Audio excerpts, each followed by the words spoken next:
পতেঙ্গা সমুদ্র সৈকত বাংলাদেশের সুন্দর ও জনপ্রিয় সমুদ্র সৈকতগুলোর মধ্যে অন্যতম। কর্ণফুলী নদী ও সাগরের মোহনায় অবস্থিত পতেঙ্গা সমুদ্র সৈকত। এই বিচে সূর্যোদয় কিংবা সূর্যাস্তের দৃশ্য খুবই মনোরম। বিশেষ করে বিকেল, সূর্যাস্ত ও সন্ধ্যার সময়টুকু অবশ্যই ভালো লাগে। অথচ এই মুহূর্তে দুজন মানবীর মনের মধ্যে চলছে তুমুলভাবে র। কে তোমার সারোগেটস মাদারমালা? তোমার বাবাটাকে? আমি এটা বলতে পারবো না প্রিয়। প্লিজ, আমি চাই না তার নামটা বলতে। আর এটাও চাই না তার সম্বন্ধে আপনার মনে কোনো রকম কোনো বাজে চিন্তাধারা সৃষ্টি হোক। তুমি ছোট থেকে যার কাছে মানুষ হয়েছ সে কি তবে তোমার মা নয়? না না, উনিই আমার মা। আরেকটা কথা আপনার জানা দরকার। কি কথা? আমি শাহনাজের সন্তানের মা হয়েছিলাম। এটা শুনতাই প্রিহান দু কদম পিছিয়ে যায়। প্রিহান সেখানকার একটা পাথরের উপর বসে পড়ে মালা শক্ত হয়ে দাঁড়িয়ে থাকে। সেই সময় নিয়ে প্রিহানের পাশে বসে বলতে থাকে, আমার যখন 18 বছর হয়েছে তখনই আমি সত্যিটা জানতে পারি। একদিন আম্মু আর আব্বুর ভীষণ ঝগড়া হচ্ছিল আমাকে নিয়ে। তখন আমি প্রেগন্যান্ট ছিলাম। শাহনাজের কাছ থেকে অনুমতি নিয়ে ঢাকায় আসি আমাদের বাড়িতে। আম্মু সে সময় পড়াশোনার জন্য অস্ট্রেলিয়ায় যান। উনার ইচ্ছে ছিল বিদেশে পড়াশোনা করবেন, অনেক বড় কিছু হবেন। কিন্তু পড়াশোনার জন্য অস্ট্রেলিয়ায় যাওয়ার পথেই তার নিজের কাছে থাকা সমস্ত টাকা শেষ হয়ে যায়। এখন অস্ট্রেলিয়ার মতো এত বড় একটা জায়গায় টাকা ছাড়া কিভাবে থাকবেন তিনি? আমার নানা নানু আম্মুকে কোনো রকম খরচ দিতে ইচ্ছুক না। উনারা ছিলেন গ্রাম্য মানুষ, উনারা কখনোই চাননি তাদের মেয়ে পড়াশোনা করুন। সবার বিরুদ্ধে গিয়েও আম্মু পড়াশোনা করতে অস্ট্রেলিয়ায় পাড়ি জমান। অস্ট্রেলিয়ায় গিয়ে তিনি জানতে পারেন সারোগেসির মাধ্যমে সন্তান পেতে অনেক ক্ষেত্রে সারোগেট মায়ের আনুষঙ্গিক খরচের পরিমাণ 30-50 লাখ টাকাও হয়। এটা যখন আম্মু জানতে পারেন তখনই তিনি সিদ্ধান্ত নেন উনি এটাই করবেন। আমার নানা নানি কোনোভাবে তার মেয়ের প্রেগন্যান্সির কথাটা জানতে পারেন। আমার নানা নানি সবটা জানতে পারার পর হয় আরেকটা বিপত্তি।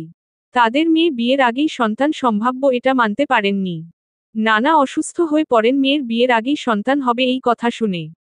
আম্মু যার সন্তানের সারোগেটস মাদার হবেন তিনি জানতে পারেন আমার নানার অসুস্থতার কথা। উনার দয়া হয় এতে। আম্মু নিজের বাবার ওরকম শোচনীয় অবস্থা দেখে বিয়ে করেন ওই মানুষটাকে। আমার জন্ম হলে মা বেঁকে বসেন আমাকে দেবে না যদি না ওই মানুষটা তার প্রথম স্ত্রীকে ডিভোর্স দেন। কিন্তু মানুষটা তার স্ত্রীকে ভীষণ ভালোবাসতেন তাই তাকে ডিভোর্স দিতে পারেন না। এরপর আম্মু আমাকে নিয়ে বাংলাদেশে চলে আসে যাতে আমার সারোগেটস ফাদার কষ্ট পান আর এটাই তার কাছে একটা রিভেঞ্জ নেওয়া ছিল ওই ব্যক্তির উপর। মালা মুখ ঢেকে কেঁদে উঠে। প্রিহান 2 হাত বাড়িয়ে মালার চোখ মুছে দিল। বুকের সঙ্গে চেপে ধরে প্রলম্বিত শ্বাস নিয়ে বলে, কি ভেবেছিলে এই প্রিহান হাওলাদার তোমার এই কথাটা শুনে তোমায় ছেড়ে দেবে? এত দিনে এই চিনলে তোমার প্রিয়কে? তুমি তো অন্যান্য শিশুর মতোই স্বাভাবিকভাবে এই পৃথিবীতে ভূমিষ্ঠ হয়েছ। আর 5টা বাচ্চার মতোই তুমিও বড় হয়েছ। এতে তো তোমার দোষ নেই। ধর্মীয় মতে যারা সারোগেসির মাধ্যমে সন্তান নেন তারাই পাপী। তুমি তো সকল নিষ্পাপ বাচ্চার মতোই একজন স্বাভাবিক বাচ্চা হিসেবেই জন্মগ্রহণ করেছ তাই না? তাই তোমার এরকম কিছু ভাবার বিষয় নেই যে এটা শুনে তোমাকে আমি ছেড়ে দিব। এই জীবনে তুমি আর প্রিহান হাওলাদার এর থেকে আলাদা হচ্ছ না। তুমি চাইলেও না। কথাটা মাথায় এবং মনে সেট করে নাও। আপনি জানেন আমি আগে ভাবতাম আম্মু আমাকে আমার অতিরিক্ত জেদের কারণ নির্যাতন করতেন। কিন্তু পরে জানতে পারি আমি তার টেস্ট টিউব বেবি বলেই আমাকে আম্মু সহ্য করতে পারেননি কখনো। হতেই পারেন তিনি আমার সারোগেটস মাদার কিন্তু উনি তো আমাকে গর্ভে ধারণ করেছেন বলুন।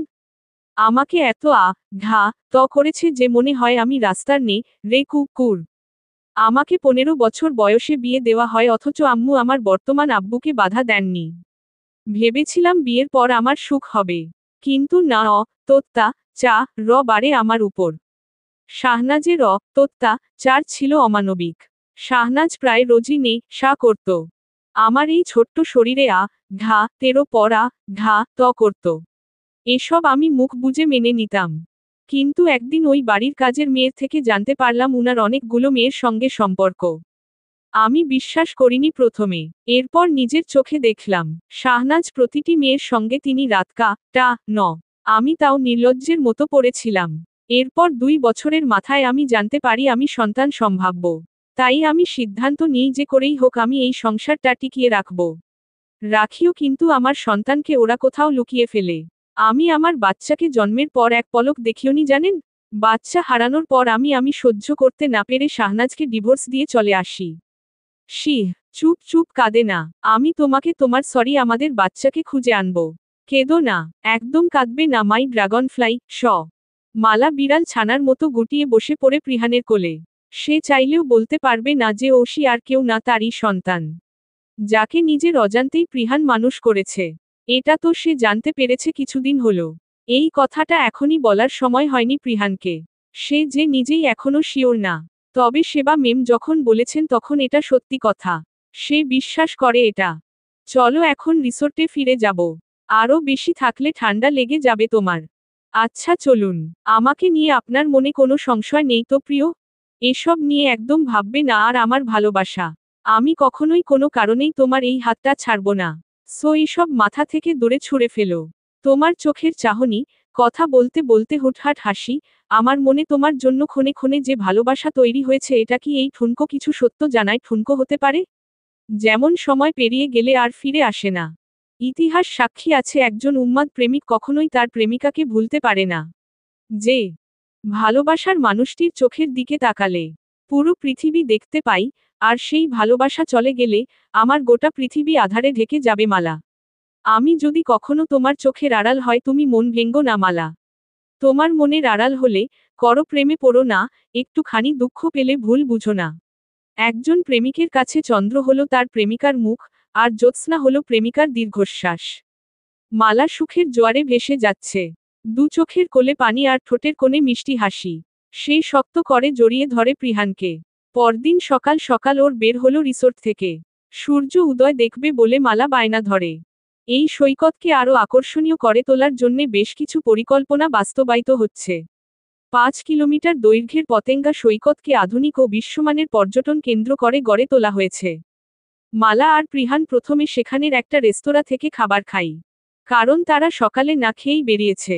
এরপর মালা আর প্রিহান সি বাইক আর ঘোড়ায় উঠে দুপুর 12টায় দুজন মিলে স্পিড বোটে উঠে বার্মিজ মার্কেটে গিয়ে হরেক রকমের জিনিস কেনাকাটা করে তারা। পুতুলের জন্য চু, রি, পায়েল, কয়েক রকমের আচার নিল মালা। গহিনের জন্য টি শার্ট, শাশুড়ি মায়ের জন্য একটা শাড়ি, দাদু দাদি, ময়না আপু, প্রতিটি ব্যক্তির জন্য তারা একটা না একটা উপহার নিয়ে নিল। দুপুরে রিসোর্টে ফিরে এসে দুজনেই খেয়ে ঘুমিয়ে পড়ে আবার বিকেলে উঠে ঘুরতে বের হয় তারা। জেটি এবং প্রজাপতি পার্কে ঘুরে তারা। এরপর দুজনেই খোলা আকাশের নিচে দাঁড়িয়ে সুন্দর মনোরম বাতাসে নিজেদের ভেজাতে ব্যস্ত হয়। এত সুন্দর একটা দিন দেওয়ার জন্য মালা খুশিতে লাফিয়ে প্রিহানকে জড়িয়ে ধরে। সেই সময় ফোন আসে মালার। মালা স্ক্রিনে তাকিয়ে দেখে তার ঠিক করা গার্ড ফোন করেছে। অতি প্রয়োজন ছাড়া তো কোনোভাবেই ফোন করবে না তারা। মালা প্রিহানকে বলে একটু দূরে গিয়ে ফোন রিসিভ করে। ফোন রিসিভ করতেই সে শুনতে পায়, মালা মেম, আপনার ছোট বোন পুতুলকে কাল বিকেল থেকে পাওয়া যাচ্ছে না কোথাও। হোয়াট, কাল বিকেল থেকে মিসিং, আর এটা তোমরা আমাকে এখন জানাচ্ছ? সরি মেম, আমরা ভেবেছিলাম আপনারা ঘুরতে গেছেন তাই ডিস্টার্ব করতে চাইনি। তোমরা কি জন্য রয়েছ? আমার বোনের যদি কিছু হয় তোমাদের কিন্তু ছেড়ে দেব না আমি। খুঁজে বের করো কোথায় আছে আমার বোন। আমরা খোঁজ নিয়েও জানতে পারছি না। কাল বিকেলে স্কুল থেকে ফেরার পথে হয়তো কোনোভাবে হারিয়ে গেছে। তাকে লাস্টবার দেখা গেছে আপনার পার্লারের সামনে। মালার পায়ের নিচ থেকে যেন মাটি সরে যায়। স্তব্ধ হয়ে দাঁড়িয়ে থাকে সে। সারা শরীরে লোমশ দাঁড়িয়ে যায় তার। সে প্রচণ্ড গতিতে কাঁপছে। প্রিহান তার এই অবস্থা দেখে জিজ্ঞেস করে, কি হয়েছে মালা, এভাবে কাঁপছো কেন? পুতুলকে খুঁজে পাওয়া যাচ্ছে না প্রিহান। আমাদের যেতে হবে এক্ষুনি। এটা তোমাকে কে বলল? হতে পারে কেউ তোমার সঙ্গে মজা করেছে। রিল্যাক্স। মজা না প্রিহান, আপনি আমার কথায় বিশ্বাস করুন। আমি সত্যি বলছি। পুতুল নিজেকে ছাড়ানোর চেষ্টায় উন্মাদের মতো আচরণ করছে। কিন্তু তার দুটো হাত শক্ত চিকন শিকলি, লম্বা তার টা দ্বারা বাঁধা, যেটা দাঁতে কিংবা হাতে টা অসম্ভব। হাতের জোর খাটিয়ে খোলার চেষ্টা করায় তার দুটো হাতে লাল হয়ে গেছে। মনে হচ্ছে হাতকে ফিনকি দিয়ে তো বেরিয়ে আসবে। চেয়ারটা লোহার। চেয়ারটা এতটাই ভারী যে নাড়ানো সম্ভব না। পুতুল হাজার চেষ্টা করেও এক চুলও নাড়াতে পারেনি। তার মুখের মধ্যে কাপড় ঢুকিয়ে মুখ বেঁধে দেওয়া হয়েছে। ফলেস্বরূপ দুই ঠোঁটের কোণে কেটে গেছে। চাপা আর্তচিৎকারে গলার রগ কেমন ফুলে উঠছে তার। দু চোখ বেয়ে পানি পড়ছে পুতুলের। সে কি এখান থেকে মুক্তি পাবে না? নাকি এই মানুষগুলো তাকে জানে মেরে দেবে? আচ্ছা, প্রশান্তও কি এই নোংরা কাজের সঙ্গে জড়িত? সে তো বলেছিল সে এই পার্লারে কাজ করে। সে কি এতদিনেও বুঝতে পারেনি ওই ওয়াশরুমে কোনো ফলস দেয়াল আছে? সে মনে করতে চাইল গতকাল বিকেলের কথা। হ্যাঁ, সে প্রশান্তর সঙ্গে পার্লারে এসেছিল। সে প্রথমবার ফেসিয়াল করাতে চেয়েছিল। কিন্তু তার আগে পুতুলের ওয়াশরুমে যাওয়ার প্রয়োজন পড়ে, সে যখন ওয়াশরুম থেকে বেরিয়ে আসবে তখনই টাইলসের ফ্লোরে পা স্লিপ করে পড়ে যায়। সে ব্যালেন্স করার জন্য দেয়ালে হাত রাখে এবং তার মাথাটা দেয়ালে লাগে আর হুট করেই দেয়ালটা নড়ে উঠে ভূমিকম্পের ন্যায়। ভ্রুকুটি করে তাকায় পুতুল। সে দেয়ালে কান পেতে শুনতে চায় কিছু। কোনো পুরুষদের বিভিন্ন রকমের গলার স্বর যা ছিল অস্পষ্ট। ভালোভাবে না শুনলে শোনা যাবে না। সে দেয়ালে আঘাত করে দেখল ঠক ঠক শব্দ করছে। খালি কলসি যেমন বাজে বেশি তেমনি খালি দেয়ালে শব্দ এরকম লহু হয়। এক লহমায় পুতুলের মাথায় যেন অন্য কিছু খেলে গেল। সে ভালো করে হাত ঘুরাতে চাইল। সে দেখল মোটা মতো একটা কাগজ মোড়ানো দেয়ালে। যা খালি চোখে দেখে বুঝার উপায় নেই যে এটা দেয়াল না অন্য কিছু। পুতুলের কৌতূহল বেড়েই চলেছে। হঠাৎ বাথরুমে এরকম একটা ফলস দেয়াল কেন থাকবে?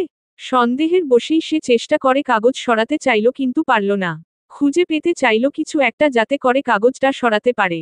না, নেই কিছুই। সেই দেয়ালের মতো মোটা কাগজে হাত বুলাতেই হাতের সঙ্গে একটা গোল নব পেল। সে হালকা করে নবটা ঘুরাতেই আচানক ফলস দেয়াল খুলে দরজা বেরিয়ে এলো। এমনকি দরজাটাও লক করা নেই। সে দরজার নব ঘুরাতেই দরজা খুলে যায়। সে আরও কৌতূহলী হয়ে ভেতরে প্রবেশ করল, প্রবেশ করতেই আপনা আপনি দরজাটা বন্ধ হয়ে গেল। ভয়ে আঁতকে উঠল সে। ছুটে এসে দরজা ধাক্কা দিল কিন্তু কোনো লাভ হলো না। সে না পেরে ভেতরে প্রবেশ করল আরও। তার গলা শুকিয়ে কাঠ হয়ে গেছে ইতিমধ্যে। সে সিঁড়ি দিয়ে নামতে থাকে। সে কি নিচে নামছে? কিন্তু পার্লারটার বাইরে থেকে তো বোঝা যায়নি যে নিচে কোনো রুম আছে। সে তখনও বুঝতে পারেনি তার জন্য আসলে কি অপেক্ষা করছে। নিচে নামতেই দেখা গেল এক ভয়ঙ্কর দৃশ্য। পুতুল চিৎকার করে উঠে এমন ভয়াবহ দৃশ্য দেখে। তখনই কয়েকজন ছুটে এলো। ততক্ষণে পুতুল অজ্ঞান হয়ে পড়ে আছে। সে যখন চোখ খুলে তখনই দেখতে পায় সে এই চেয়ারে বাঁধা অবস্থায় পড়ে আছে। সে এখন আফসোস করছে সে এখানে কেন আসতে গেল। পুতুল তখন কতগুলো লোকের করুণ অবস্থা দেখেছিল। তাদের মতোই কি অবস্থা তারও হবে? অতিরিক্ত কৌতূহল বুঝি তার জীবনের কাল হয়ে দাঁড়ালো। তখন সে এমন দৃশ্য দেখে যে ভাবতেই সমস্ত শরীরের লোম দাঁড়িয়ে যাচ্ছে। পিঠ থেকে শুরু করে পেটে থেকে কাঁপুনি উঠেছে তার। লোকগুলোর মধ্যে একজনকে একদম বরফ পানিতে ডোবানো হচ্ছিল আবার উঠানো হচ্ছিল। আরেকজনের প্রায় নগ্ন করে উল্টো ঝুলিয়ে রাখা। প্রায় পর পর অনেক জনের সারা শরীর ছিল রক্তাক্ত। বিষাক্ত টা হাতের তালুতে গাঁথা। ঠিক কতজন মানুষ এখানে রয়েছে তা জানা নেই পুতুলের। ভালোভাবে দেখার আগেই সে অজ্ঞান হয়ে গেছিল। সে এই লোকগুলোরই চিৎকারের আওয়াজ পেয়েছিল ওয়াশরুমের সেই দেয়ালে কান পেতে। এই লোকগুলোকে এভাবে কেন রাখা হয়েছে? কেন? কারা আছে এর পেছনে? তবে কি পার্লারটা জাস্ট একটা লোক দেখানো বিজনেস? পুতুল কারোর পায়ের শব্দতা পেয়ে করে আওয়াজ তুলল। একটা লম্বা, সরু পা দেখতে পেল পুতুল। চোখ খুলে রাখতে পারছে না সে কোনো রকমে তাকিয়ে দেখল একজন এগিয়ে আসছে। সাদা লেডিস জিন্স, সাদা লেডিস গেঞ্জি, হাতে কতগুলো ব্যাচ। সে অচেনা সেই মানুষটার মুখ দেখল, মুখে সেন্টার ফ্রুটের মতো কিছু চিবুচ্ছে ইচ্ছে মতো। সে একটা মেয়ে, শ্যামলা চেহারা তার, ঠোঁট মুখ বিকৃত করে রাখা, যেন মহা বিরক্ত সে। কিছুক্ষণ পর এক মগ পানি সপাটে ঢেলে দিল পুতুলের মুখে। পানির ঝাপটা সামলে পিটপিট করে তাকালো পুতুল। এই মেয়ে, তুমি এখানে কিভাবে পৌঁছালে? কে পাঠিয়েছে তোমাকে? কোন গুপ্তচর তুমি? কার হয়ে এখানে এসেছো? কে তুমি? এই রুমি। রুমি, এই মেয়েটার মুখের কাপড় খুলে দে। জি ম্যাডাম। রুমি দৌড়ে এসে মুখ খুলে দিল। হ্যাঁ, এবার যা। রেজাকে পাঠা খাবার আনতে। মোস্তফাকে বলবি মালাকে খবর দিতে আর তুই গিয়ে পোশাক নিয়ে আয় একটা। আচ্ছা। মালা নামটা শুনে বর্ষর এক বিস্ফোরিত হলো পুতুলের মন মস্তিষ্কে। সে যেন নিজের কানকে বিশ্বাস করতে পারছে না। এই মেয়ে, এবার বল এখানে কেন তুই? কিভাবে আসলি এই গোপন ঘরে? কোনো সাধারণ জন মানবের তো এই পথ খুঁজে পাওয়ার কথা না। তবে তুই কিভাবে পেলি? পানি খাবো। আগে পানি দিন। মুখ দিয়ে বিরক্তিকর শব্দ উচ্চারণ করল মেয়েটি। রুমি পানি দিয়ে যা এক গ্লাস। রুমি এসে পানি দিয়ে গেল। ভয়ে ভয়ে পুতুল বলল, আমার হাত তো বাঁধা। কিভাবে পানি খাবো? মহা গরমসি করিস তো। এত ক্যাচাল ভালো লাগে না। যত সব। বলেই সে নিজেই পানি খাইয়ে দিল পুতুলকে। পুতুল পানি খেয়ে নিজেকে ধাতস্থ করার চেষ্টা চালালো। কিন্তু সারা শরীরের কম্পন কমছে না এক বিন্দুও। কি হবে তার সঙ্গে? কি করবে এই মেয়েটা তার সঙ্গে? এসব ভেবে মাথা ফেটে যাচ্ছে তার। চোখের কার্নিশ বেয়ে জল গড়িয়ে পড়ছে অবান্তর। বল এবার, কে তুই? আমি এখানে ভুল করে চলে এসেছি। পার্লারের ওয়াশরুম থেকে শব্দ পাচ্ছিলাম। আমি পা স্লিপ করে পড়ে যেতে গিয়ে দেয়ালে হাত রেখে নিজেকে সামলায়। তখনই ধাক্কা খায় দেয়ালে, আর নিচ থেকে চেঁচানোর আওয়াজ আসছিল, তাই মি এই মিথ্যা গল্প ফাঁদছিস আমাকে? এখানকার কারোর শব্দ তো বাইরে যায় না। তুই মিথ্যা কথা বলবি আর এই আমি সেবা মেনে নেব? আমাকে কি তোর বোকা মনে হচ্ছে মেয়ে? পুতুল ভাবল একবার কি বলবে প্রশান্তকে এই মেয়েটি চেনে কিনা। হঠাৎই এই মেয়েটি মালা আপুর নাম কেন নিল? এটা কোন মালা? না না, তার বোন তো হতেই পারে না। তার বোন তো একটা পিঁপড়াকে মা আগে 10 বার ভাবে সে কি না এসবে জড়িত থাকবে। সে মনে সাহস সঞ্চার করে বলে, আমি সত্যি বলছি, আমাকে যেতে দিন। আমি প্রশান্তর সঙ্গে এখানে পার্লারে এসেছিলাম। আমি বুঝতে পারিনি এখানে নিচে গোপন রুম আছে। এই চুপ। এই প্রশান্ত কে আবার? তোর সঙ্গে আবার অন্য কোনো গুপ্তচর আনিসনি তো? না, অন্য কেউ কিভাবে আসবে? আমি তো ওয়াশরুমে এসেছিলাম। তাহলে যার তার দ্বারা তো সম্ভব না এই দরজা খুঁজে পাওয়া। আমার বিশ্বস্ত সঙ্গী মালা আসুক, তোকে পরে দেখে নিব। প্লিজ আমাকে যেতে দিন আপু। আমি তো আপনার ছোট বোনের মতো। প্লিজ যেতে দিন না আমাকে। হ্যাঁ, তোকে যেতে দিয়ে আমাদের ন ডেকে আনি, তাই না? বাইরে গিয়ে তুই লি নিয়ে আসবি। তা তো হবে না। তুই ভুল করে হোক আর স্বেচ্ছায় যেভাবেই এসে থাক না কেন, একবার কেউ এখানে আসলে সে আর নয়তয় ফিরে যেতে পারে না। তুইও যাওয়ার আশা ছেড়ে দে। আপু প্লিজ, আমাকে যেতে দিন না। আমি কাউকে বলবো না এই গোপন রুমটার কথা। আমার বাড়ির লোকজন সবাই চিন্তা করছে আমাকে না পেয়ে। সেবা শীষ বাজিয়ে দুলতে দুলতে চলে গেল নিজের মতো। যেন সে পুতুলের আওয়াজ শুনতাই পায়নি। তার মনে কারোর জন্য কোনো মায়া নেই। সত্যিই এই মেয়েটির বয়স একদম কম। সে কোনোভাবেই কোনো এজেন্সি বা পুলিশ ডিপার্টমেন্টের কেউ হতেই পারে না। মালা আসলে এই মেয়েটাকে নিয়ে ভাবা যাবে। তবে ওকে ছেড়ে দেওয়ার প্রশ্নই আসে না। ওকে ছেড়ে দেওয়া মানে আমাদের বিপদ সামনে। পুতুলকে রুমি নামের মেয়েটা এসে খাইয়ে দিল জোর করে। পুতুল খাবে না বললেও জোর করে খাইয়ে দিয়েছে মেয়েটা। পুরো 19 ঘন্টা সে এখানে বন্দি। খিদে তো পেয়েছে, কিন্তু সে খেতে চাচ্ছিল না যদি খাবারে কোনো কিছু মেশানো থাকে। খেতে খেতেই সে আবছা আলোয় কারোর মুখাবয়ব দেখতে পেল। পুতুলের দৃষ্টিতে অবিশ্বাস। এটা সে কাকে দেখছে? একদম আলাদা সাজ, আলাদা রূপ। আলোর ছটা সেই মেয়েটির উপর পড়তেই পুতুল বিস্মিত হয়ে তাকিয়ে রইল শুধু। তার মনে হচ্ছে তার কণ্ঠনালী রোধ হয়ে গেছে। মুখ দিয়ে রা সরছে না। সে বিস্মিত হয়েই কোনো রকমে উচ্চারণ করল, আপু তুমি। মালা সস্থানে স্থির হয়ে তাকিয়ে আছে। নিজের বোনের এমন অবস্থায় ভেতরে ভেতরে তোলপাড় চলছে তার। কিন্তু সে যে পুতুলকে বুঝতে দিতে পারবে না যে সে এখানে কি করে। তার দেওয়া পার্লার আছে এটা তো এতদিনে বাড়ির কাউকেই জানায়নি সে। তার রেস্টুরেন্টে চাকরি নেওয়াটা ছিল পুরোটাই লোক দেখানো চাকরি। যাতে করে কোনো পুলিশিকে সে ফাঁসলে সহজেই ছাড়া পেতে পারে, এটা বলে যে সে তো নাইট শিফটে ওই রেস্টুরেন্টে কাজ করে। কিন্তু সে তো দিনের পর দিন ওখানে যাওয়ার নাম করে এই গুপ্ত রুমে আসত। তার আসল রূপটা তো কেউই জানে না। এখন সে কি করে পুতুলের সামনে নিয়ে আসতে পারে? না অন্য কিছু ভাবতে হবে। সে দ্রুত এগিয়ে গেল। গিয়েই পুতুলের হাত পায়ের বাঁধন প্লাস দিয়ে শিকলকে খুলে দিল। পুতুল হতভম্ব, হতচকিত, বিমূঢ় হয়ে আছে। তার বোন মালার পোশাক এমন অদ্ভুত কেন? ফর্সা টকটকে, তার আপু কেমন কালো সেজেছে, ভিন্ন ড্রেস আর ভিন্ন সাজ হলেও সে তো ঠিকই চিনেছে নিজের বোনকে। এ কি মালা, তুমি সেবা ম্যাডামের সঙ্গে কথা না বলে কিভাবে এই মেয়েটা খুলে দিতে পারো? মালা চোখ গরম করে চাইতেন রুমি চুপসে গেল, পুতুলকে মুক্ত করে দিয়ে আগলে ধরল বুকের সঙ্গে। এরপর সপাটে বসালো রুমির গালে। রুমি নত মস্তকে বলল, মালা ম্যাডাম আপনি আমাকে রোছেন কেন?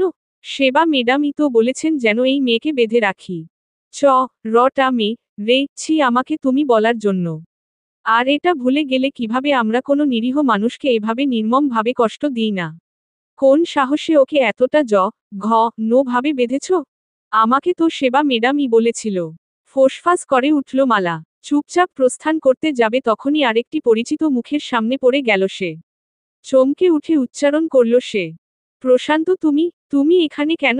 আগে আপনি বলুন আপু, আপনি এরকম সাজে কেন? ওহ শিট ম্যান, তুমি কেন আসলে এখানে? এখানে এসে তুমি বিপদ বাড়ালে। শিট, শিট, শিট, রূঢ় ভাবে উচ্চারণ করল মালা।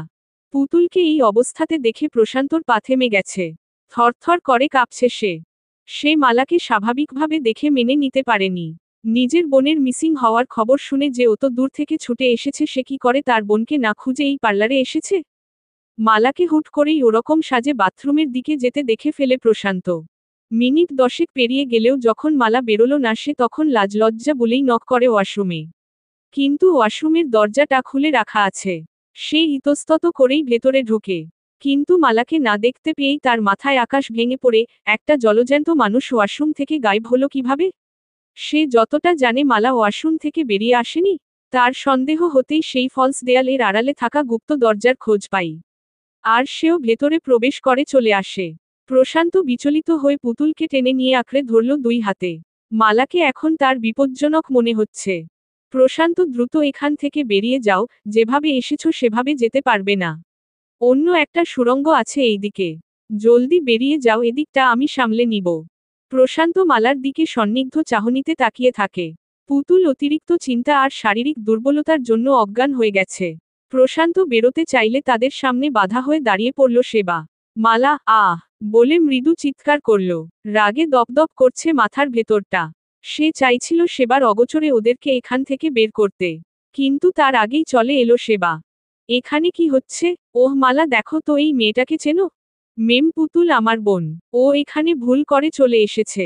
বাচ্চা মেয়ে, ওকে যেতে দিন। কি? এই মেয়েটা তোমার বোন? হ্যাঁ মেম, ওদেরকে যেতে দিন। Shut up! কোন সাহসে তুমি ওদেরকে যেতে দেওয়ার কথা বলছো? ওদেরকে যেতে দিলে আমাদের কি হবে? মেম, মেম, প্লিজ। ওদের যেতে দিন। ওরা ইনোসেন্ট। আমি আপনাকে কথা দিচ্ছি ওরা এখানকার সম্বন্ধে কাউকে কিছু বলবে না। আমি বারণ করে দিব। প্লিজ মেম, ওদের যেতে দিন। অনুনয় করে বলছে মালা। তোমার বোন একলা হলে না হয় ভেবে দেখতাম। কিন্তু সাথে ওই যে ছেলেটা, ওকে আনা তোমার উচিত হয়নি। ওকে সুবিধার মনে হচ্ছে না। নিশ্চিত ও কোনো না কোনো বেগরবাই করবেই। ছেলেটাও কিছু বলবে না মেম, আমি আপনাকে এনশিওর করছি। এই রেজা, মোস্তফা, কুমার, ওদের 2 জনকে আলাদা রুমে আটকে রাখো। মুহূর্তের মধ্যেই 2 জন এসে প্রশান্তকে আর পুতুলকে ধরে নিয়ে গেল। প্রশান্ত চিৎকার করে ওদেরকে ছেড়ে দেওয়ার জন্য বলল। কিন্তু লাভের লাভ কিছুই হলো না। ওদেরকে একটা খুপরির মতো রুমে বন্দি করা হলো। এই রুমের শুধু 10 ফুট উঁচু ওয়াল করা, দেয়াল আছে, জানালা নেই একটাও। এই জানালা বিহীন রুমে মনে হচ্ছে তারা শ্বাসকষ্টে মরে যাবে। এখান থেকে কি করে বের হবে তারা? প্রশান্ত পুতুলকে চেপে ধরে আছে বুকের সঙ্গে। আল্লাহ আমাদের সহায় হন, আমাদের রক্ষা করুন। প্রশান্ত মনে মনে আল্লাহকে ডাকছে। আল্লাহ ছাড়া তাদের এই বিপদ থেকে কেউ রক্ষা করতে পারবে না।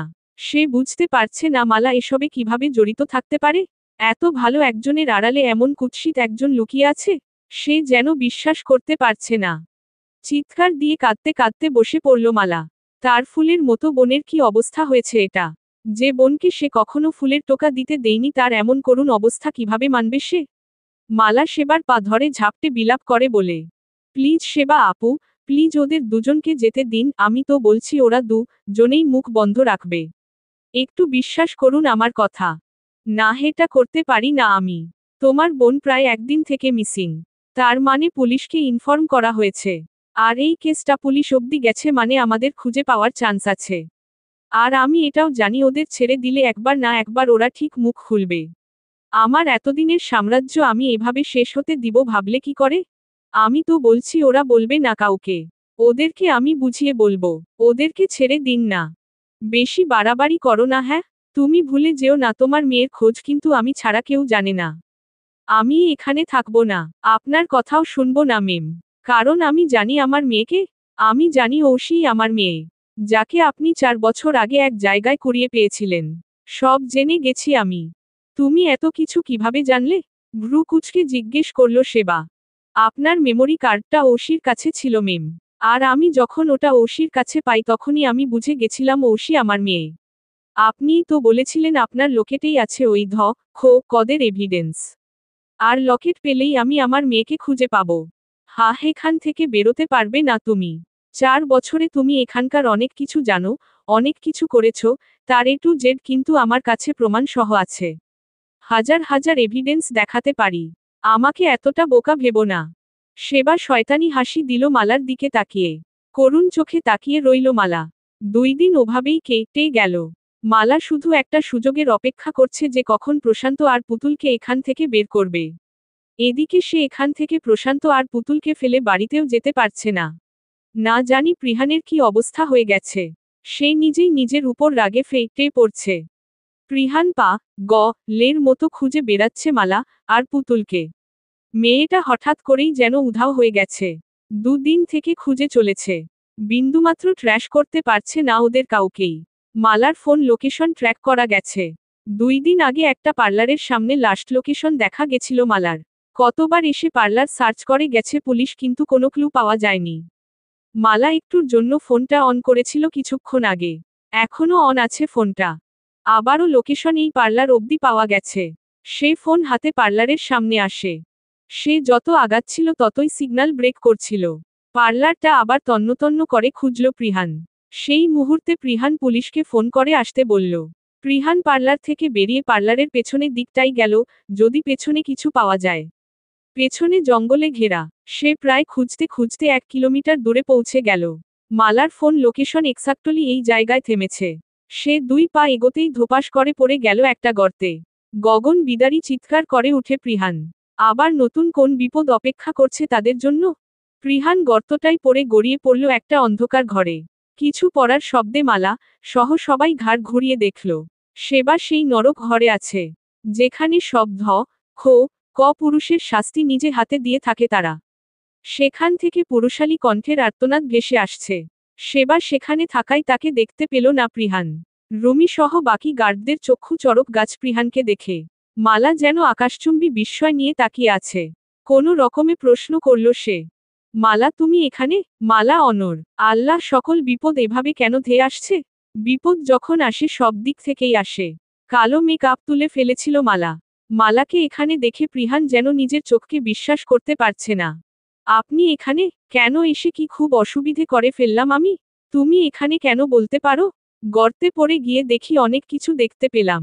কেঁচো খুঁড়তে কেউটে বেরিয়ে এলো। আপনাকেও এখানে আসতে হলো।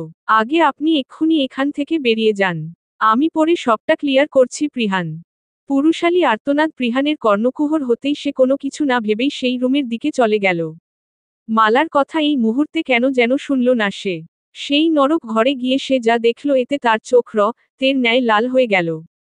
কতগুলো মেয়ে সাদা পোশাক পরে অনেকগুলো ছেলেকে উল্টো ঝুলিয়ে বু ক দিয়ে টা হচ্ছে। প্রতিটি মেয়েকে পেছনে থেকে দেখা যাচ্ছে। আর লোকগুলোর রক্তাক্ত শরীর, গলা চিরে চিৎকার, প্রতিবার ঠান্ডা পানিতে চোবানো হচ্ছে তাদের প্রত্যেককে। তাদের হৃদয় বিদারক আর্তনাদে কানে তালা লেগে গেল প্রিহানের। মেয়েগুলো কি নির্মমভাবে চাবুক চালাচ্ছে। জীবনের প্রথমবার সচক্ষে এমন করুণ অবস্থা দেখে প্রিহান সেখানেই অজ্ঞান হয়ে যায়। সেবা ঘাড় ঘুরিয়ে দেখে প্রিহানকে। তার চিনতে অনেক সময় লাগলো তার নিজের রক্তের ভাইকে। এই তোরা থামবি না, যা নুয়ার গুলোকে টাতে থাক, যাতে জীবনে কোনো নারীর দিকে তাকাতে না পারে। হুকুম করেই সে নিষ্ঠুরভাবে নিজের ভাইকে টেনে হিচড়ে নিয়ে গিয়ে লোহার চেয়ারের সঙ্গে শক্ত করে বাঁধল। মালা দৌড়ে গিয়ে আটকাতে চাইল সেবাকে। কোনো পুরুষকে আমি সহ্য করতে পারি না, সে হোক আমার নিজের বাপ, ভাই, কিংবা অন্য কোনো বেগানা পুরুষ। সা লা ব দ মা ঈশের দিল। সব পুরুষ এক। বিস্ময় চমকে উঠে মালা লঘু কণ্ঠে জিজ্ঞেস করল, কি বলছেন এসব সেবা মেম? কিছু না, এই যে একে দেখছো এই লোকটা আমার নিজের ভাই। ও আমাকে নিজের হাতে শাস্তি দিয়েছিল। পুরনো রাগ জমে আছে ওর উপর আমার। কি, আপনি প্রিহানের বোন? হ্যাঁ, সে আমার ভাই প্রিহান হাওলাদার। আর আমি ছিলাম ওর একমাত্র ছোট বোন সেবা হাওলাদার। মালা কিক্ষণ স্তব্ধ হয়ে দাঁড়িয়ে রইল। আপনি আপনার নিজের ভাইকে এভাবে নিষ্ঠুরের মতো বাঁধলেন? হ্যাঁ হ্যাঁ বাঁধলাম। এতটা নিষ্ঠুর কিভাবে হতে পারেন আপনি? আমি নিষ্ঠুর? আর অ্যাডভোকেট প্রিহান হাওলাদার কি করেছিল? ও কি করে পেরেছিল নিজের ছোট্ট আদরের বোনকে সাজা দিতে? ওর হাত কাঁপেনি সেদিন? ওর জবান বন্ধ হয়নি যখন ভরা আদালতে আমাকে সবার সামনে দোষী প্রমাণ করে যাবজ্জীবন সাজার হুকুম পাইয়ে দিয়েছিল? সেবার 2 চোখ বেয়ে জল গড়িয়ে পড়ল। তার মনে কিছু পুরনো ক্ষত দগদগে হয়ে আছে এখনো। মালা মাথায় হাত দিয়ে বসে পড়ল। একদিকে প্রশান্ত, পুতুল আর এখন প্রিহান। কি করবে সে এখন?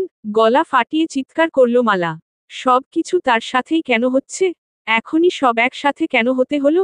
হতচিকত হয়ে বসে রইল মালা। এই মালা চেঁচাচ্ছ কেন? সেবা মেম প্রিহান আপনার ভাই, সে যে আমার স্বামী, আমি ওর এই অবস্থা কিভাবে দেখব? কিভাবে বলতে পারেন? প্রিহান, প্রিহান তোমার স্বামী? মানে প্রথমে বোন, তারপর বোনের প্রেমিক, তার স্বামী? এই মালা তুমি কি ডাবল গেম খেলছো আমার সঙ্গে? শুনো তুমি যদি ভেবে থাকো ওদের এখান থেকে মুক্ত করবে তাহলে সেটা ভুলে যাও। আমাকে ওদের প্রতি আরো নিষ্ঠুর হতে বাধ্য করো না। Just remember my word. বলেই সেবা চলে গেল। হতভম্ব মালা সেখানেই পড়ে রইল। সম্বিত ফিরে পেয়ে প্রিহানের এই অবস্থা দেখে সে হন্তদন্ত হয়ে পানি নিয়ে এলো। প্রিহানের চোখে মুখে পানির ঝাপটা দিল মালা। অনেকক্ষণ পর প্রিহান স্বাভাবিক হলো কিছুটা। দু চোখকে ধাতস্থ করতেই মালাকে দেখল প্রথমেই। তার দু চোখের কোণ বেয়ে জল গড়িয়ে পড়ছে সমানে। সবচেয়ে ভালোবাসার, প্রিয় মানুষটার এমন নিদারুণ সত্য, চূড়ান্ত সত্য যে মানতে পারছে না প্রিহান কিভাবে মানবে? তার যে বড্ড ছে হৃদয়টা। যে মনে এই মানুষটার প্রতি তার ভালোবাসার জোয়ার বইতো এখন সেখানে কেন তোলপাড় হচ্ছে? কেন এই সত্যির মুখোমুখি হতে হলো তাকে? সে নিজেকে সামলে অম্লান বদনে বলে, মালা তুমিও এসবে জড়িয়ে আছো? তুমি এত নিষ্ঠুর, নির্দয়? আপনি কেন এখানে আসতে গেলেন প্রিহান? কেন? কেন? আল্লাহ যা করে ভালোর জন্যই করে। এখানে না আসলে কি তোমার আসল রূপটা আমার কাছে এভাবে পরিষ্কার হতো? ছি, তোমার মতো মেয়ের সঙ্গে আমার সম্পর্ক আছে ভাবতেই গা ঘিন ঘিন করছে। যত যাই হোক আপনি আমাদের স্বামী স্ত্রীর সম্পর্কটাকে অস্বীকার করতে পারবেন না। যে সম্পর্কে প্রথম থেকেই মিথ্যে ছিল সেই সম্পর্ক কিভাবে টিকবে? আমি কিভাবে তোমাকে চিনতে ভুল করলাম? এত, এত কেন মিথ্যা বলেছ? আপনিও তো মিথ্যা বলেছেন। আমি মিথ্যা বলেছি? হ্যাঁ বলেছেন। কি মিথ্যে বলেছি আমি? সেবা আপু আপনার বোন এটা তো কখনো বলেননি। এটা কি তবে মিথ্যা নয়? সেবা আপু আপনার বোন তবুও আপনি নিজে হাতে তাকে শাস্তি দিয়েছেন। আরও অনেক অনেক মিথ্যা আপনি বলেছেন। অনেক। আমার মিথ্যাগুলা কি নিতান্তই তোমার করা সবকিছুর কাছে তুচ্ছ নয়? আমার মিথ্যাগুলা তো শুধুই মিথ্যা কিন্তু তোমার মিথ্যাগুলা না পা প অনেক বেশি ওজনের প যার ভার বইতে পারবে তুমি? তুমি শুরু থেকেই আমাকে মালা। কেন করলে আমার সাথে এমনটা? কেন? আমি কেন কি করছি সে সব আপনার না জানলেও চলবে। আমি কিন্তু আপনার থেকে দূরেই থাকার চেষ্টা করেছি। কাছে আপনি এসেছিলেন প্রথম। এসব ছেড়ে দাও তুমি। আমার জন্য শুধু। মালা চোখ এদিক সেদিকে ঘুরিয়ে কথা ঘুরাতে বলে, আপনি চুপ করে থাকুন। ওরা আশেপাশেই আছে যদি ওরা জানতে পারে তবে অনেক কিছু হতে পারে। আমি আপনার গায়ে একটা আঁচড়ও লাগতে দেব না। আমি কথা বলবো। 100 বার বলবো। ওরা আমার গায়ে আঁচড় দিক। ঘা করুক যা খুশি করুক। এই তে যে আমার কিছুই হবে না। এই যে ভেতরে আঁচড়ের পর আঁচড়, ক্ষতের পর ক্ষত, বক্ষ মাঝে ছিন্নভিন্ন হয়ে যাচ্ছে তার কাছে এটার ব্যথা ক্ষীণ মাত্র। কিছুক্ষণ চুপ থেকে প্রিহান আবার বলে, তুমিই বা এত ভাবছ কেন আমার জন্য? তুমিই হয়তো নিজে হাতে আমাকে এখানে বেঁধে রেখেছ। আমি বাঁধিনি। তবে আপনাকে এই মুহূর্তে এখান থেকে যেতে দেওয়া যাবে না। একবার বলো যে তুমি কেন এমন একটা কাজ করো? এখনো সময় হয়নি কিছু বলার। আপনাকে চুপ থাকতে বললাম তো। তুমি বলবা না তাই তো। না বলবো না। বলো না প্লিজ। অনুরোধ করছি। খেয়ে নিন এখন। মালা খাবার এনে এগিয়ে দিল প্রিহানের সামনে। খাবো না। জেদ করবেন না। জেদের দেখেছ কি? আমি কি দেখিনি আপনার জেদ? চাপা কেন করছো তুমি? আপনিও তো চাপা কম করছেন না। হাত পা বাঁধা সেদিকে খেয়াল নেই এদিকে মুখ ঠিক চালাচ্ছেন। আমাকে এখান থেকে যেতে দাও ওই নিরীহ মানুষগুলোকে নিয়ে। কে নিরীহ? ওই লোকগুলো? আপনি জানেন না ওরা কি? তাছাড়া আমি আমার কাজের সঙ্গে মানি করতে পারি না। আর আমার সাথে বেইমানি করে গেছো সেটা? এখানে আমি কাজ করছি আপনার থেকে পরিচয় হওয়ার আগে থেকে, আপনার সাথে সম্পর্কের আরও আগে থেকে। তার মানে তোমার কাছে আমার থেকেও এই যে নোংরা, নিষ্ঠুর কাজগুলো বেশি গুরুত্বপূর্ণ তাই তো? মালা নিরুত্তর রইল। সে এই মুহূর্তে কিছুই বলতে পারবে না। তাই চুপচাপ সেখান থেকে প্রস্থান করল। প্রিহান অসহায়ের মতো ওকে চলে যেতে দেখল। মালা ঘরের দরজাটা আটকে দিয়ে তালা লাগিয়ে দিল। চোখ ফেটে কান্নারা ছিটকে বেরিয়ে আসছে তার। সে বসে পড়ল দরজা ঘেঁষে। হাউমাউ করে উঠল ভেতরটা। আপনার চেয়েও যে আমি আমার সবচেয়ে আপন একজনের জন্য এখানে, এই কাজে যুক্ত হয়েছি। নারীর টান যে বড় টান প্রিয়। আমার জীবনটা আজ এতটা অগোছালো, এতটা ছন্নছাড়া কেন? এসব তো জানতে চাইলেন না প্রিয়? হিসেব যে এখনো অনেক বাকি আছে প্রিয়। এখন এখান থেকে বেরোলেই যে র ন আপনাকে বেঁধে ফেলবে। তাই আমাকেই যে আপনাকে এই সামান্য কষ্ট দিয়ে বাঁচিয়ে রাখতে হবে প্রিয়। আমি যে আপনার স্ত্রী, যার অস্তিত্বের সুর আছে কিন্তু শেষ নেই। আপনাকে রক্ষা করা আমার কর্তব্য। আপনি আমাকে খুঁজতে এসে নিজেই বিপদের সম্মুখীন হলেন। কেন এলেন এই নরকে? এখানে একবার কেউ প্রবেশ করলে যে তার এখান থেকে বেরোনো দুষ্কর। কথাগুলো আওড়িয়ে ডুকরে কেঁদে উঠল মালা। দরজায় গা হেলিয়ে বসে রইল সে। দুহাতে মাথার চুলগুলো শক্ত করে চেপে ধরে চাপা আর্তনাদ করল। যে চিৎকার শুধু সেই শুনতে পেল। টপটপ করে বাধাহীন ভাবে চোখের অশ্রু পড়ছে। ক্ষণে ক্ষণে তীক্ষ্ণ কষ্টের আকুতি ভরা গলার আওয়াজ পাচ্ছে প্রিহান। সে সইতে পারছে না এই আর্তনাদ। কিভাবে পারছে এরকম রিক্ততা দেখাতে? কিভাবে মেয়েগুলো এমন নিষ্ঠুর, কঠিন মনের হতে পারে? মেয়েরা না মায়ের জাত তবে? কিভাবে পারছে তারা এরকম করে নির্যাতন করতে? দু চোখ ফেটে অশ্রু বেরিয়ে আসছে প্রিহানের। বক্ষ মাঝে চিনচিন ব্যথা জ্বলে যাচ্ছে। গলা দিয়ে ঠিকরে কষ্টগুলো বমি আসার মতো বের করে দিতে চাইছে সে কিন্তু পারছে না। সময়ের সঙ্গে সঙ্গে কষ্টের পারদ তরতর করে বাড়ছে। কণ্ঠ কুণ্ঠিত হয়ে আসছে তার। মালা এসবে আছে সবকিছু মনে পড়তেই কোণঠাসা হয়ে আসছে ভেতরটা। মালা তুমি আমার সঙ্গে এরকম করতে পারো না। আমি তো তোমাকে মন প্রাণ উজাড় করে ভালোবাসি তবে তুমি কেন এমন নিঠুরতার পরিচয় দিচ্ছ? চেঁচিয়ে উঠল প্রিহান। কিন্তু তার কথা মালার কর্ণকুহরে পৌঁছালো কিনা সন্দেহ।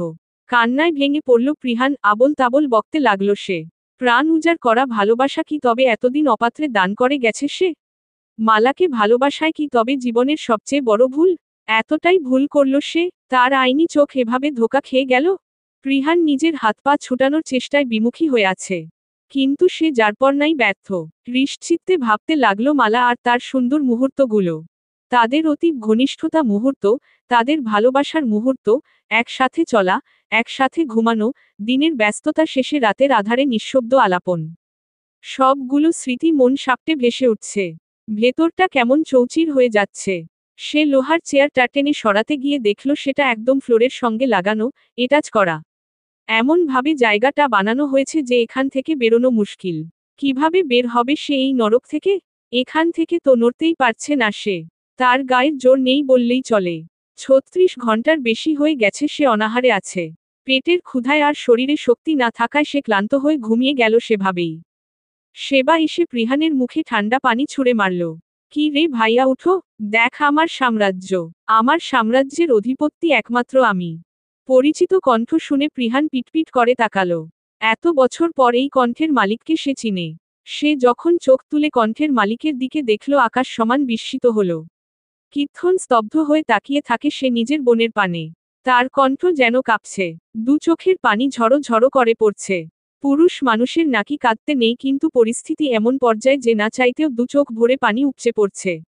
মৃত ঘোষণা করা বোনকে জীবিত দেখে এতটাই অবাক হয়ে গেছে সে যে কথা বের হচ্ছে না গলা দিয়ে। সে কাপা কাপা স্বরে বলল, তুই বেঁচে আছিস বোন? হ্যাঁ বেঁচে থাকবো না কেন? কি ভেবেছিলি রে গেছি? আমরা তো জানতাম তুই জেল থেকে পালানোর সময় পুলিশের রাখে জ্বলন্ত আগুনে দিয়েছিলি। আমাদের তো এরকমই খবর দেওয়া হয়েছিল তবে তুই এখানে কিভাবে?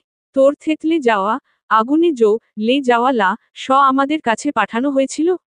তাহলে ওটা কার ডেথ বডি ছিল?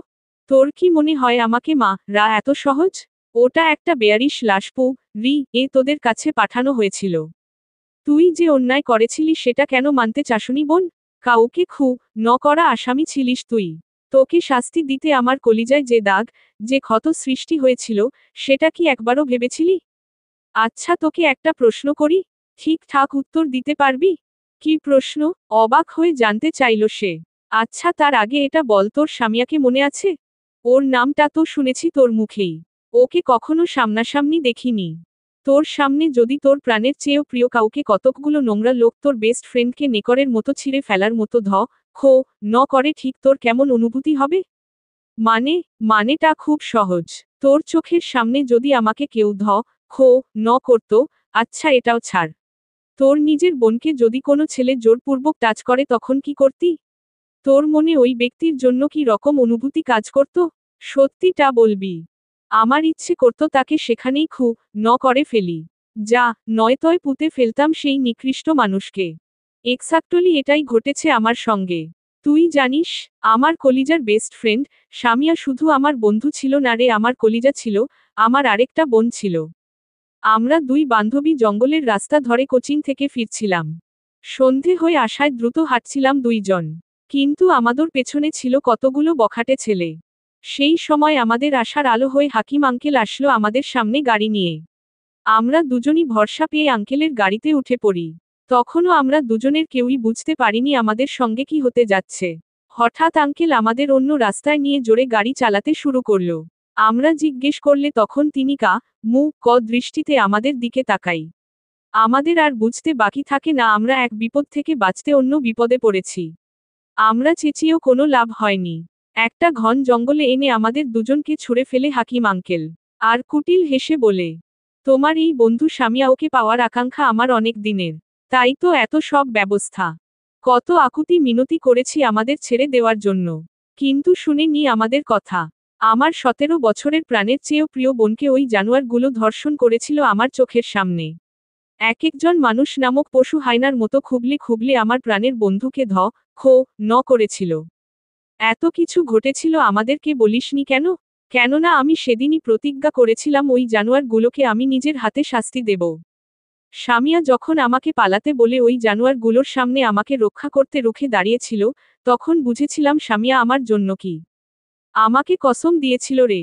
সামিয়া বলেছিল, আমার কসম তুই এখান থেকে পালিয়ে যা।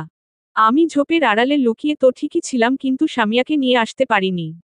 আমি শুধু নিরুপায় হয়ে তাকিয়েছিলাম, বুদ্ধি করে সেই নৃশংস নের ভিডিও করি কম্পনরত হাতে। তবুও আমি ওদের সামনে যাওয়ার মতো সৎসাহস পাইনি রে। ওরা সংখ্যায় ছিল 14 জন। ওদের সঙ্গে আমি পারতাম না। আমি চেয়েও বাঁচাতে পারিনি সামিয়াকে। পুলিশকে ফোন করেছিলাম আমি সেখানে আসার জন্য। সেদিন আমি একজনেরও সাহায্য পাইনি। কোথায় ছিল সেদিন তোর আইনের লোক? কোথায় ছিল তোর আইন? এক একজনের মুখ চিনে রেখেছিলাম আমি। সেই রাতেই ওদের দলের এক লোক যখন মদ্যপ অবস্থায় ফিরছিল আমি ঝোপের আড়াল ওই লোককে আক্রমণ করি। ন করি রি দিয়ে ঘা ত করে আর তখনই পুলিশ আমাকে ধরে ফেলেছিল। কি ভাগ্য আমার।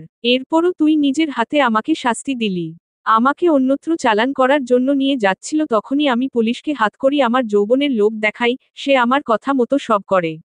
আমি পালানোর সময় একটা 1 বছরের বাচ্চার কান্না আমার কানে আসে। আমি যখন বাচ্চাটিকে দেখি তখনই ওকে চিনে ফেলি। কারণ আমি খুব ভালো করেই ওকে চিনতাম। আমি চলে আসছিলাম ঠিক তখনই আমার মাথায় বুদ্ধি খেলে যায় আর আমি সেই বাচ্চাকে আমার লোকেরটা পরিয়ে দিয়ে আমার হাতকড়া পুলিশের কাছে পাঠিয়ে দিয়ে বলতে বলি সে আমার অবৈধ সন্তান। অনেক দিন পর কথাগুলো মনে পড়তেই কথার মাঝে জড়িয়ে আসছিল। ঠিক কত বছর পর সে আবার কাঁদল। প্রিহান নিজের বোনকে এভাবে উম্মাদের মতো কাঁদতে দেখে হতচকিত হয়ে গেল। নিস্তব্ধ, নিশ্চলভাবে চোখে চেয়ে রইল শুধু। তার মানে ওই ভিডিওটা তোর করা ছিল? হ্যাঁ আমার করা ছিল ওই ভিডিওটা। তাহলে তুই কেস ওপেন করেছিলি? কিন্তু এত বছর পরে কেন? কেসটা ওপেন করার জন্য আমি মালাকে ইউজ করেছি। ভিডিওটাও মালাই তোকে দিয়েছিল আর এত বছর পর কেন ওপেন করলাম? কারণ আমি এতদিন পর্যন্ত নিজের এই সাম্রাজ্য বানিয়েছি। যত ধর্ষক পুলিশের কাছে থেকে ছাড়া পেয়েছে তাদের প্রতিটি মানুষকে আমি এখানে আমার সাম্রাজ্য এনে শাস্তি দিয়েছি। এটা অন্যায় বোন। তুই ভুল করছিস। যেখানে শুধু আমাকে কেউ বাজে ভাবে টাচ করার কথা শুনেই তোর গায়ে আগুন লেগে যাওয়ার মতো জ্বালা করছিল সেখানে আমি কি করে স্থির থাকতাম? সেদিনের সেই নির্মম ঘটনা আজ তোর বোনকে আজকের এই নিষ্ঠুর সেবাতে তৈরি করেছে। ওদের ক্ষমা নেই। খকদের ক্ষমা নেই। কথা শেষ করেই সেবার সামনে স্টিলের কলসি সজোরে ছিটিয়ে ফেলে। আগুনের ফুলকির ন্যায় জলে উঠে সেবা বেরিয়ে গেল সেখান থেকে। হৃষ্টচিত্তে অপলক তাকিয়ে রইল নিজের বোনের যাওয়ার পানে। তার মানে ঔষি সেবার সন্তান নয়? তবে ঔষিকে সেবা কেন বলল না ঔষির পরিচয়? রাত 12টা বাজে। এখন সবাই বেঘরে ঘুমোচ্ছে। এই সময়টা কেউই জেগে থাকে না গুপ্ত ঘরে। সেই সুযোগটাই মালা কাজে লাগালো। তবুও সে প্রতিটি রুম চেক করে দেখল কেউই জেগে নেই। পিনপতন নীরবতা সারা গুপ্তঘর জুড়ে। সে চাবি নিয়ে পুতুল আর প্রশান্তর ঘরে ঢুকল। ধীর পায়ে গিয়ে প্রশান্ত আর পুতুলকে ডাকল। তারা মালাকে দেখে কিছু বলতে গেলে ওদের মুখ চেপে ধরে মালা। বলল, চুপ করে থাকো এখন। কোনো শব্দ করো না। পুতুল আর প্রশান্ত কথা মতো শান্ত থাকল। মালা ফ্লডিং ল্যাডারটা নিঃশব্দে রাখল। এবং একটা সুইচ চাপল। তখনই উপর শাটারের মতো কিছু একটা সরে গেল চট করে। তাদের এই গুপ্ত ঘরের যে ঠিক কতগুলো গুপ্ত রাস্তা রয়েছে সেটা এখানে যারা থাকে তাদের প্রত্যেকের জানা। সেগুলোরই কোনো একটা গুপ্ত পথ খোলা থাকায় সেই পথ দিয়েই প্রিহান এখানে গড়িয়ে পড়েছিল। সে তো ইচ্ছে করেই নিজের ফোন লোকেশন ট্র্যাকিং প্রিহানের ফোনের সঙ্গে সেট করে দিয়েছিল। পুতুল আর প্রশান্ত তাকিয়ে দেখল উপরে খোলা আকাশ। মেঘে ঢাকা চাঁদের ক্ষীণ আলোয় অন্ধকার রুম, অল্প বিস্তর আলোয় ছেয়ে গেল রুমটা। অদূরে কতকগুলো তারা মিটিমিটি জ্বলছে। মালা সাবধানে মইটা ছড়িয়ে দিয়ে বলল, জলদি উঠে যাও, আমি মইটা ধরছি। আমরা কেন উঠব? আবার কোথায়? কোন বিপদের মুখে পাঠাতে চাইছো আপু? উফাফ, বেশি প্রশ্ন করো না পুতুল। শুনো, এখান থেকে বেরিয়ে সোজা পূর্ব দিকে ছুটবে। ঘন জঙ্গলের আর্কিন পেরিয়ে একটা ছোট্ট নদী পাবে। সেটার সরু রাস্তা ধরে বড় রাস্তায় উঠলেই তোমরা নিরাপদ। যাও। ওরা ঝটপট উঠে পড়ল। মালা ওদের হাতে একটা স্প্রে আর টর্চ ধরিয়ে দিয়ে ছুটতে বলল। রাতের অন্ধকারে টর্চ, আর যখন তখন কাজে দেবে স্প্রেটা। ওরা জনেই দৌড়ে পালালো। মালা জলদি গিয়ে প্রিহানের দরজা লক করে হাতের বাঁধন খুলে দিতে চাইল, কিন্তু প্লাস পাচ্ছে না। বেশ কিছুক্ষণ খুঁজার পর পেল প্লাসটা। সেই সমস্ত শক্তি দিয়ে টে দিল অ্যালুমিনিয়াম এর তার। কি করছো মালা? চুপ থাকুন। যত কথা কম বলবেন ততই মঙ্গল আপনার জন্য। কথা না, চলুন আমার সঙ্গে। একক উদ্ধৃতি চিহ্ন। আমি যাব না তোমার সঙ্গে। কোনো বেইমানকে আর বিশ্বাস করব না আমি। আমি বেইমানি করিনি কারোর সঙ্গে। অন্তত পক্ষে আপনার সঙ্গে তো নয়ই। ওহ রিয়েলি, আমার সঙ্গে বিশ্বাসঘাতকতা করেও বলছো করনি বেইমানি? আমাকে কি নিদারুণ ভাবে উপেক্ষা করলে প্রথম দিকে? আমাকে বিয়ে করবে না, আমার থেকে কোনো রকম সাহায্য নেবে না, এমন ভান করলে যেন তুমি পুরুষ মানুষকে সহ্যই করতে পারো না। এরপর একদিন বলা নেই কওয়া নেই হুট করেই বিয়ে করে নিলে। কেন আমাকে এভাবে দেবে বলে? আমার বোনের কথায় তুমি এসব কাজ করেছো তাই না? আমাকে ভালোবেসে নয়? এত কথা বলার সময় এখন নয়। আমার সঙ্গে আসুন। আমি এখান থেকে এক পাও নড়ব না, যতক্ষণ পর্যন্ত আমি সত্যিটা না জানব। কি সত্যি জানতে চাইছেন আপনি? একক উদ্ধৃতি চিহ্ন। তোমার আমাকে হঠাৎ বিয়ে করার সিদ্ধান্তটা কেন ছিল? আমাদের বাড়িতে ঢুকতে কেন চাইছিলে? কার ক্ষতি করার জন্য? তোমার আর আমার মধ্যে কি কোনো দিনও ভালোবাসা ছিল না? যা ছিল সবটাই অভিনয়। এই কাজের সঙ্গে তুমি কিভাবে যুক্ত হলে? এই সব প্রশ্নের উত্তর না পেলে আমি প্রিহান হাওলাদার এখান থেকে নড়ছি না। পারলে টলাও দেখি আমাকে। সব উত্তর চাই আমার এক্ষুনি, এই মুহূর্তে। লাস্ট প্রশ্নের উত্তরটা আগে দিচ্ছি। এই পার্লারটা দেখেছেন? সেটা ছিল আমার স্বপ্ন। শাহনাজের সঙ্গে ডিভোর্সের পর আমি পার্লারের কাজ শিখি। এবং এই জায়গাটা ভাড়া নিই। কিন্তু আমি জানতাম না যার কাছ থেকে ভাড়া নিয়েছি তিনি আসলে সেবা আপুর সঙ্গে যুক্তিতে এরকম একটা স্থান বানিয়েছিল। আমি নিজের পার্লারের কাজ ভালো চলবে সেই সুবিধার কথা ভেবেই রাস্তার সঙ্গে অল্প দামে ভাড়া পেয়ে খুশি হয়ে যায়। তখনও এই বিষয়টা জানতাম না যে নিচে কোনো গুপ্ত ঘর আছে। কিন্তু একদিন আমিও পুতুলের মতো ভুল করে এখানে চলে এসেছিলাম। সেবা আপু আমাকে খুব ভালোভাবেই চিনতেন। কারণ তিনি শাহনাজকে চিনতেন। এক সময় শাহনাজের সঙ্গে সেবা আপুর সম্পর্ক ছিল। শাহনাজ সেবা আপুকেও ঠকিয়েছিল, সে তাকে বলেনি সে বিবাহিত। তার বউ গর্ভবতী, এটা সেবা আপু যখন জানতে পারে না, খুব ভেঙে পড়েছিল সে সময়ে। বাকিটা নিশ্চয়ই বুঝতে পারছেন। এরপর আমাকে এখান থেকে বের হতে দেয়নি সেবা আপু নিজের স্বার্থে। আমি যখন এসব থেকে বেরোতে চাইলাম সে আমাকে আমার সন্তানের কথা বলে ব্ল্যাকমেইল করতে থাকে। আমাকে বলবে না আমার বাচ্চা কোথায়, আমার বাচ্চা কোথায় সে জানতো, আর তার কথা মতো না চললে আমার বাচ্চার ক্ষতি করবে। তাই আমার বাধ্য হয়েই এসব কাজ করতে হয়। একজন মায়ের কাছে তার সন্তানের চেয়ে বড় আর কিছুই নেই প্রিহান। কিছুই নেই। আর বাকি সব প্রশ্নের উত্তর হচ্ছে, অনেক অনেক ভালোবাসি আপনাকে। ঐশীকে রক্ত দেওয়ার সময় যখন অনেকদিন পর আপনাকে দেখলাম না, আপনাকে দেখে থমকে দাঁড়িয়েছিলাম আমি। খুব কষ্টে নিজেকে সামলে নিয়েছিলাম। আপনাকে যখন দেখেও না দেখার ভান করলাম, চিনেও না চেনার ভান করলাম, তখন আমার সেই অনুভূতির কথা বলে বুঝাতে পারবো না আপনাকে। জানি না ভালোবাসার আলাদা আলাদা নিয়ম আছে কিনা, তবে আমি কোন নিয়মে আপনাকে ভালোবেসেছি তাও জানি না। শুধু এইটুকু জানি, আমি আপনাকে প্রথম দেখাই ভালোবেসে ফেলেছিলাম। আরে আপনার নজরে তো আমি 1 বছর থেকে পড়েছি, কিন্তু আমার নজরে, আমার ভালোবাসার নজরে তো আপনি সেই 5 বছর আগে পড়েছিলেন প্রিয়। আমার ভার্সিটির প্রথম দিন আপনাকে দেখেছিলাম আমাদের ভার্সিটিতে। কেন গেছিলেন আপনি সেখানে? সেদিনই তো আমার সর্বনাশ হয়েছিল, এর দায় কিন্তু আপনার। আমি বিবাহিত তো ছিলাম, কিন্তু প্রথম প্রেমটা আপনাকে দেখেই পড়েছিলাম। কারণ আমি ততদিনে শাহনাজের অত্যাচারে অতিষ্ঠ হয়ে গেছিলাম। আমাকে এত অত্যাচার করেও কিন্তু শাহনাজ আমার পড়াশোনা বন্ধ করায়নি। কারণ শাহনাজের পড়াশোনা জানা বউ লাগতো। সেদিন ভার্সিটি থেকে আপনার বেরোনোর সময় দেখেছিলাম কোনো একটা মেয়ে ছিল আপনার সঙ্গে। নীল রঙের ড্রেস পরা ছিল মেয়েটা। তুমি যাকে সেদিন আমার সঙ্গে দেখেছিলে ও আমার বোন সেবা ছিল। ওয়েট ওয়েট, তুমি আমাকে ঘোলাটে গল্প শোনাচ্ছ? হ্যাঁ, অনেক দিন থেকেই যদি তুমি আমায় ভালোবাসতে সেহেতু আমাকে রিজেক্ট কেন করেছিলে? আমার মন মানসিকতা পরিবর্তন হয়ে গেছিল। এখানে এত এত দেখেছি যে পুরুষদের প্রতি আমার ঘৃণা ধরে গেছিল। সেই টানা পোড়নে আমি আপনাকেও সহ্য করতে পারিনি। তারপর আমি ছিলাম ডিভোর্সি। আমার মনে হয়েছিল আপনি আমাকে টোপ দিচ্ছেন তাই রিজেক্ট করি। কিন্তু আপনাকে দেখতে দেখতে আমার পুরনো ভালোবাসা আবার জেগে উঠে। তাও আপনাকে আমি বিয়ে করতাম না যদি না আমাকে হুমকির মুখে পড়তে না হতো। হুমকি? তোমাকে কি হুমকি দেওয়ার সাহস পেল? তাচ্ছিল্যের সাথে বলল প্রিহান। জাকিয়া আপু? জাকিয়া তোমাকে হুমকি দিত? জাকিয়া আপু ম্যাজিক ভয়েস অপশন অন করে ম্যালভার্সনে কথা বলে আমাকে হুমকি দিত। জাকিয়া আপু আসলে তার বাবা হাকিমকে বাঁচানোর জন্যই এত কিছু করেছে। জাকিয়া আপু আমাকে হুমকি দিল যদি আপনার বাড়িতে আমি না যাই তবে ঔষির ক্ষতি করে দেওয়া হবে। ঔষির প্রতি আমার কেন জানি না প্রথম দিন থেকেই টান অনুভব করতাম। সেই ভালোবাসা থেকেই আমি ভয় পেয়ে গেছিলাম। তাই আপনাকে বিয়ে করে ওই বাড়িতে উঠেছিলাম যাতে আপনাকে গোপনে সাহায্য করতে পারি। এরপর আস্তে আস্তে আপনার সব ইনফরমেশন হুমকি দিয়ে চাইতো জাকিয়া আপু। কিন্তু আমাকে দিয়ে জাকিয়া আপুর কাজ হয়নি তাই সে নিজেই বাড়িতে আসে এবং আমাকে হীরের ক্লিপ জোড়া নিয়ে আমাকে ফাঁসানোর চেষ্টা করে যাতে আপনার কোর্টে যেতে দেরি হয়। আরও অনেক পন্থা অবলম্বন করেছে আপনাকে হারানোর কিন্তু পারেনি আমি ঢাল হয়ে দাঁড়িয়েছি বলেই। কিন্তু আমার যত দূর মনে পড়ছে আমার কোনো ইনফরমেশন তুমি লিক করনি। তাও ঔষির ক্ষতি হয়নি কেন? তখন তো তুমি ভয় পাওনি। ভয় পাইনি কারণ ততদিনে আমার জানা হয়ে গেছিল কে কে ছিল এর পেছনে। আর আমি কখনোই আপনাকে তে দিতে চাইনি। আমার প্রিয় আমার সামনে হারবে এটা তো দেখতে পারি না তাই না? তাছাড়াও ঔষির প্রতি আমার সব সময় খেয়াল থাকত। আমার দুটো গার্ড সব সময় ঔষির উপর নজর রাখত।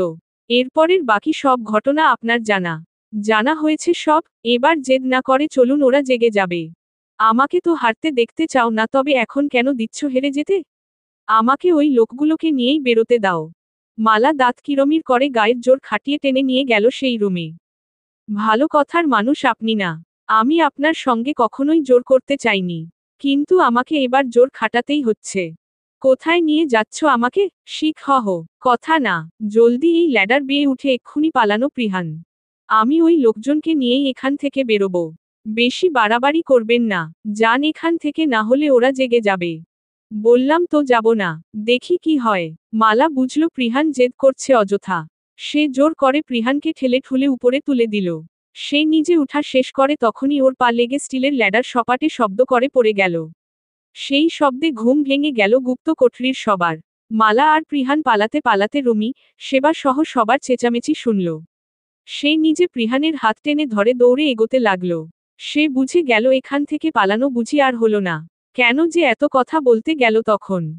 জেদি প্রিহানকে মানানোর জন্যই তো ও তো কথা বলতেই হলো। দাঁড়িয়ে যাও মালা, না হলে প্রিহানকে এবং তোমাকে লি করতে বাধ্য হব। না আপু আমার যা হবার হবে আপনি আপনার ভাইয়ের সঙ্গে এরকম কিছু করতে পারেন না। সামনের দিকে ফিরে উল্টো দৌড়ে যেতে যেতে বলে মালা। আর তখনই সরু কিছু তার গলার এক অংশ ভেদ করে গেল। টর্চের আলোয় যা দেখল তাতেই মুহূর্তের মধ্যে হৃদস্পন্দন থেমে গেল প্রিহানের। সে আকাশ ভুবন কাঁপিয়ে আর্তনাদ করে উঠল। মালার গলায় সরু দের মতো ধারালো না চিরে গেছে গলা দিয়ে। গলগল করে তো ছিটকে বেরোচ্ছে গলার ফিঙ্কি দিয়ে। মাঝ বরাবর থেকে প্রায় পুরো গলার শিরা কেটে গেছে। এই তো বন্ধ হয়ে যাবে তার নিঃশ্বাস। সবাই হতবিহ্বল হয়ে গেছে মালার এই অবস্থা দেখে। প্রিহান যেন কথা বলতে ভুলে গেছে।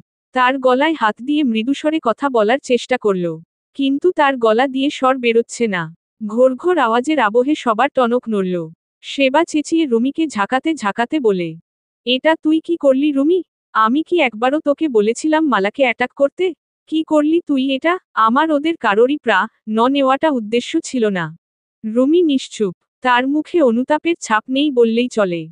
তাকে দেখে মনে হচ্ছে অনেক দিন পর সে তৃপ্ত। পুরনো খায়েশ মিটিয়ে শেষ করে দিল মালাকে। সব সময় মালা তাকে চোখের কোটরে ঘুরাতো। আজ শেষ করে দিল। সেবা ঠাস ঠাস করে আঘাত করল রুমির গালে, গায়ে সব স্থানেই। রাগ শরীর জ্বলে যাচ্ছে তার। তবুও রুমি নিঃশব্দে হাসছে অন্ধকারে। সেবা দৌড়ে মালার কাছে গিয়ে হাঁটু মুড়ে তার মাথাটা নিজের কোলে রেখে গালে চাপড় দিল। মালা তার রক্তাক্ত গলা থেকে হাত সরিয়ে প্রিহানের দিকে হাত বাড়াল। রক্ত মাখা হাতে সে যখন প্রিহানের হাত স্পর্শ করল তখন প্রিহানের হুঁশ এলো। সে চিৎকার করে উঠে মালাকে কোলে তুলে নিল। দুর্বল শরীরে শক্তি নেই বললেই চলে, তবুও সে তার পা থামাল না। দৌড়াতে দৌড়াতে সে অনেকবার পড়ে গেল কিন্তু মালার গায়ে আঘাত আসতে দিল না। তার পা ছিলে গেছে, হাতের চামড়া ছুলে রক্ত বেরিয়ে আসছে, খালি পায়ে দৌড়ানোর ফলে তার পা রক্তাক্ত হল। আলু থালু পায়ে সে সর্বোচ্চ চেষ্টায় পা চালালো। মালা শ্বাসরুদ্ধ অবস্থা প্রিহানের বুকে মাথা ফেলে শেষবারের মতো প্রিহানের গায়ের ঘ্রাণ নিল। আহ কি শান্তি! শেষ হাসি হেসে তৃপ্তির নিঃশ্বাস ফেলল সে। প্রিহান দিক বেদিক ভুলে দৌড়াতে লাগলো সামনের দিকে। ঠিক যেভাবে সে এসেছিল তার রাস্তাটা মনে আছে। কথা বলার ভাষা আন্দোলন তুলে হারিয়ে গেছে। তার কণ্ঠ এমন ভাবে রোধ হয়ে গেছে টু শব্দ বের হলো না। যেন মনে হচ্ছে তার গলা কেউ খুব জোরে চেপে ধরে আছে। শরীর তো চলছে কিন্তু প্রিয় মানুষটার এমন করুণ অবস্থায় ভেতরটা কেমন দুমড়ে মুচড়ে যাচ্ছে। খা খা করছে হৃদয়। আহ কি সেই হৃদয় বিদারক আর্তনাদ, চোখে দেখার মতো না। প্রিহানের দু চোখের কোল বেয়ে অশ্রুমালা গোলগলিয়ে গড়িয়ে পড়ছে বাধাহীনভাবে। তার মন মস্তিষ্ক কাজ করা বন্ধ করে দিয়েছে। তার শুধু একটাই কথা মাথায় আছে, মালাকে বাঁচাতে হবে যেভাবেই হোক। না হলে যে সে নিজেকে ক্ষমা করতে পারবে না। কোনোদিন ক্ষমা করতে পারবে না। মালা যা করেছে এতদিন পর্যন্ত শুধুমাত্র নিজের সন্তানের কথা ভেবেই করেছে। সত্যিই তো একজন মায়ের কাছে তার সন্তানের চেয়ে বড় আর কিছুই নেই। ভালোবাসা মাপার জন্য বিজ্ঞানীরা এই পর্যন্ত কোনো মাপকাঠি বানাতে পারেনি। যদি পারত তাহলে সেইখানে প্রথম স্থানে থাকত মা নামের নিঃস্বার্থ মহিলাটি। তা তো হাতে প্রিহানের গলা জড়িয়ে ধরল মালা। কানের কাছে মুখ নিয়ে গিয়ে কোনো রকমে মুখ থেকে কতকগুলো শব্দ বের করল। প্রিয় আমার বোধ হয় আপনার সঙ্গে সংসার করাটা অবধিই ছিল। আপনি না আমার কাছে হ্যাহকটা পরি চেয়েছিলেন? সেহ সেটা তো পারলাম না, তাই আমি আপনাকে আপনার ফুলকে দিয়ে গেলাম। আমার মেয়েকে আপনি আপনার পরিচয় বড় করবেন। আপনি ওর বাবা হয়ে থাকবেন। তার মাঝে আপনি আমাকে খুঁজে পাবেন। কিন্তু আমার পরিচয় দিয়ে বড় করবেন না। আমার মেয়ে আমাকে মিস্টেরিয়াস মাম্মাই যা জানবে। আমি চাই না আমার মেয়ে এটা জানুক তার মা একজন নাল ছিল। আপনি কথা দিন আমার মরে যাওয়ার পর আপনি কাঁদবেন না? আমাকে নিজের হাতে শেষ গোসল করাবেন, সাদা কাফন আপনি আমাকে পরিয়ে দেবেন প্রিয়। আমার আর কি চাই বলুন তো? এই যে আপনার বুকে মাথা রেখে শেষ নিঃশ্বাস ত্যাগ করতে পারছি। আর কি চাই বলুন? আমার সবচেয়ে শান্তির জায়গা তো আপনার এই প্রশস্ত বুক। আই লাভ ইউ প্রিয়। আমাকে ক্ষমা করে দিয়েন প্রিয়। চুপ করো না, এত কথা কেন বলছো? তোমার তো কষ্ট হচ্ছে। শুধু চোখ বন্ধ করবে না। আমার কসম তোমাকে মালা। তুমি তো আমার দেখতে পারো না। আমি তোমাকে ছাড়া হেরো হয়ে যাব। আমার ভালোবাসাকে হারতে দিও না মালা। তোমার প্রিয়কে হারতে দিও না। ক্ষমা করো আমাকে। একক উদ্ধৃতি চিহ্ন। শেষ একটি কথা রাখবেন, শেষবার নিজের মেয়েকে একবার জড়িয়ে ধরতেও লাম না। আমার হাত নিয়ে মার মেয়েকে জড়িয়ে ধরাবেন আপনি। তাহলেই হবে। দৌড়াতে দৌড়াতে প্রিহান খেয়াল করল মালার চোখ বন্ধ হয়ে আসছে। এদিকে হসপিটাল অনেক দূরে। প্রায় আধ ঘন্টা পর প্রিহান নিজের পরিচিত গাড়ির সামনে দেখল। দু চোখের পানিতে শার্ট ভিজে যাচ্ছে। তার শরীর এতটাই ফুরবল যে এই অবস্থায় গাড়ি চালানোটাই বেশি টাফ। হঠাৎ করেই রূপম কোথা থেকে যেন দৌড়ে এলো। ওদেরকে এই অবস্থায় দেখে জলদি করে গাড়ি চালিয়ে এগোলো। প্রিহানের হাত পা অনবরত কাঁপছে। দু চোখ, মন মস্তিষ্ক জানান দিচ্ছে সে জ্ঞান হারাবে। তার জ্ঞান নেই। মালাকে বুকের সঙ্গে আষ্টেপৃষ্ঠে জড়িয়ে রেখেছে। ছেড়ে দিলেই এই বুঝি পালিয়ে যাবে। এই মেয়ে, এই চোখ হলো, বন্ধ করো না চোখ, হেই ওপেন ইউর আই, আমাকে দেখো শুধু, আমাকে দেখতে থাকো। আচ্ছা চলো আজকে একটা কাজ করা যাক, দেখি কে কার দিকে কতক্ষণ তাকিয়ে থাকতে পারে। আমি জানি তুমি জিতবে। চলো এবার চোখ খোলো না চোখ আমার ভালোবাসা তো তুমি তাই না? এভাবে কেন চোখ বন্ধ করে আছো? আমি তোমাকে কথা দিচ্ছি আমি আর কখনোই তোমার সঙ্গে রাগ করে কথা বলবো না। শুধু তুমি আমাকে ছেড়ে যেও না। আমি সইতে পারবো না। এই দেখো আমি কেমন ভুলভাল কথা বলছি। তোমার আবার কি হবে? তোমার তো কিছু হবে না আমি জানি। প্রিহান ভাই আমার একটু শান্ত হো। ভাবির কিছু হবে না। ভাবির এই অবস্থা যে বা যারা করেছে তাদের পুলিশ অ্যারেস্ট করবেই। পুতুল আর প্রশান্ত আমাদের সব বলেছে ফিরে। আমি পুলিশের ফোর্স পাঠিয়ে দিয়েছি। তোর বাড়ির লোক, মালার বাড়ির লোক, সবাইকে যে আমি কিভাবে সামলেছি শুধুমাত্র আমি জানি। তুই এভাবে ভেঙে পড়িস না ভাই আমার। শান্ত হো প্লিজ ভাই। আরে কি করে শান্ত হব আমি রূপম? এই দেখ না তোর ভাবি তো কোনো রেসপন্স করছে না। চোখ খুলে না, কেমন নিস্তেজ হয়ে গেছে। একটু জোরে চালা না গাড়িটা। রূপম জোরে গাড়ি চালালো। অস্থির হয়ে পড়া প্রিহানকে দেখে তারও ভেতরটা ভেঙে যাচ্ছে। কেমন পা, গ, ল পা, গ, ল, ছন্নছাড়া লাগছে ছেলেটাকে। তারা যখন হসপিটালে পৌঁছায় তখন রাত 2টো বাজে। তারা চেঁচিয়ে নার্স ডাকল, কিন্তু নার্সরা কিবা করতে পারবে। হায় কি ভাগ্য, এই সময় কোনো ডক্টরই নেই যে মালাকে দেখবে। রূপম অবশ্য আসতে আসতে প্রিহানদের পারিবারিক ডক্টরকে কল করেছে। আরও আধ ঘন্টা পর ডক্টরের দেখা মিলল। তখনও মালার নিথর শরীরটা প্রিহানের কোলে, বুকে চেপে ধরে রাখা। মালাকে স্ট্রেচারে উঠানোর পর ডক্টর যখন মালার পালস পরীক্ষা করেন তখন তিনি 2 কদম পিছিয়ে গেলেন। মালার গলার শিরা চেক করে দেখল লাস্ট শ্বাস আছে কিনা। কিন্তু সে শ্বাসাও নিভে গেল। নেই শ্বাস তার। নিজেদেরকে শক্ত করুন আপনারা সবাই। ডক্টর কম্পনরত প্রিহানের কাঁধে হাত রেখে বললেন, সরি প্রিহান, তোমার স্ত্রী বেঁচে নেই। আসতে আসতে অনেক ব্লাড লস হয়ে গেছে। তার উপর ওর গলায় শিরা কেটে গেছে খুবই বাজেভাবে। এরকম সিচুয়েশনে পেশেন্টকে বাঁচানো অসম্ভব। সময় মতো আনলে হয়তো তাকে বাঁচানো যেত। ইতোমধ্যে অনেক দেরি হয়ে গেছে। আমাদের হাতে কিছুই নেই। ততক্ষণে বাড়ির সবাই চলে এসেছে। মাঝহারুল হাওলাদার, লিলি, দাদা, দাদি, খোদেজা, ফারুক হাওলাদার, মালার পরিবারের সকলে এই হসপিটাল চলে এসেছিল। ডক্টরের শেষ বাক্যগুলো শুনে লিলি সেখানেই জ্ঞান হারিয়ে লুটিয়ে পড়লেন।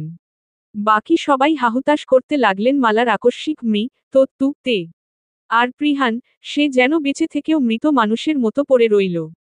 এই পর্যায়ে এসে তার জ্ঞান নেই। জীবনে কিছু কিছু ঘটনার দুঃসহ স্মৃতি বহন করার সক্ষমতা সবার থাকে না। রাগ, অভিমান, আবেগ, অনুভূতি, ঝগড়া, খুনসুটি, এই সব কিছুই ভালোবাসার অংশ। অতিলোভ এবং অতিক্ষোভে যখন একটি সম্পর্কের অবসান হয় সেই অবসান হওয়ার কষ্ট যেন এক বিশাল আকৃতির পাহাড় বুকে চাপিয়ে দেওয়ার মতো।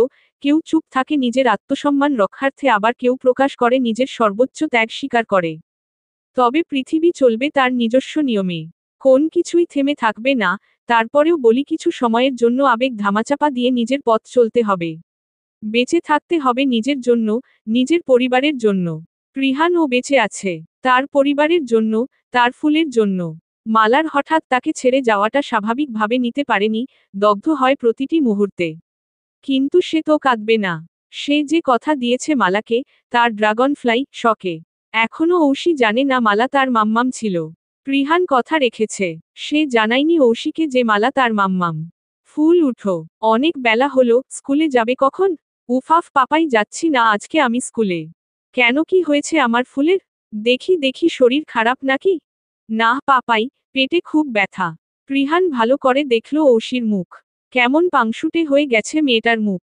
সে বিচলিত হয়ে গেল মেয়ের এমন চেহারা দেখে। স্পষ্ট ব্যথিত ফেস। তার যে সহ্য হয় না এই মেয়েটার ব্যথিত মুখ। সে অনুচিন্তন গলায় শুধাই, হঠাৎ পেট ব্যথা কেন মা? কি হয়েছে বলো আমায়। আমি ঔষধ আনবো এক্ষুনি। না হলে তুমি চলো, ডক্টরের কাছে নিয়ে যাচ্ছি আমি। Papaya, in 14। ভুলে গেছো তারিখটা? ঔষি কম্বল দিয়ে মাথা ঢেকে ফেলে। ব্যথায় অচেতন, অবশ হয়ে আসছে শরীর। এটা নিয়ে দ্বিতীয়বার ঋতুচক্র তার। ব্যথা কিভাবে সহ্য করবে? ততক্ষণে প্রিহানের টনক নড়ল। সে জলদি গিয়ে হট ওয়াটার ব্যাগ নিয়ে এলো। মেয়েকে জোর করে উঠিয়ে ব্যথার ওষুধ খাইয়ে দিলে সে আবার শটান শুয়ে পড়ল। চোখ টলটলে হলেও জল গড়িয়ে পড়তে দিল না প্রিহান। ঔষি অল্প বিস্তর চোখ বের করলে সেটা লক্ষ্য করে বলে, পাপাই এটা ন্যাচারাল, কাদার কিছু নেই। আমি তো মরে যাচ্ছি না।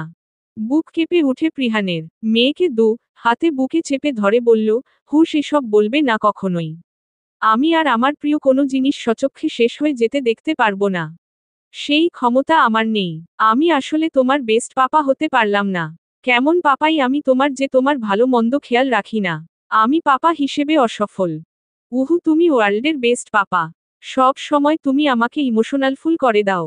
খালা মনি কবে ফিরবে লন্ডন থেকে? এবারে কিন্তু ওর বিয়েটা দিতেই হবে। না চাইতেও হেসে ফেলে প্রিহান। মেয়ের কপালে চুম্বন একে বলে, কাল পরশু চলে আসবে। তবে একটা কথা কিন্তু তুমি ঠিক বলেছ। তোমার খালাম্নির এবারে বিয়ে দেওয়া উচিত। না হলে তো পাত্রটা বুড়ো হয়ে যাচ্ছে।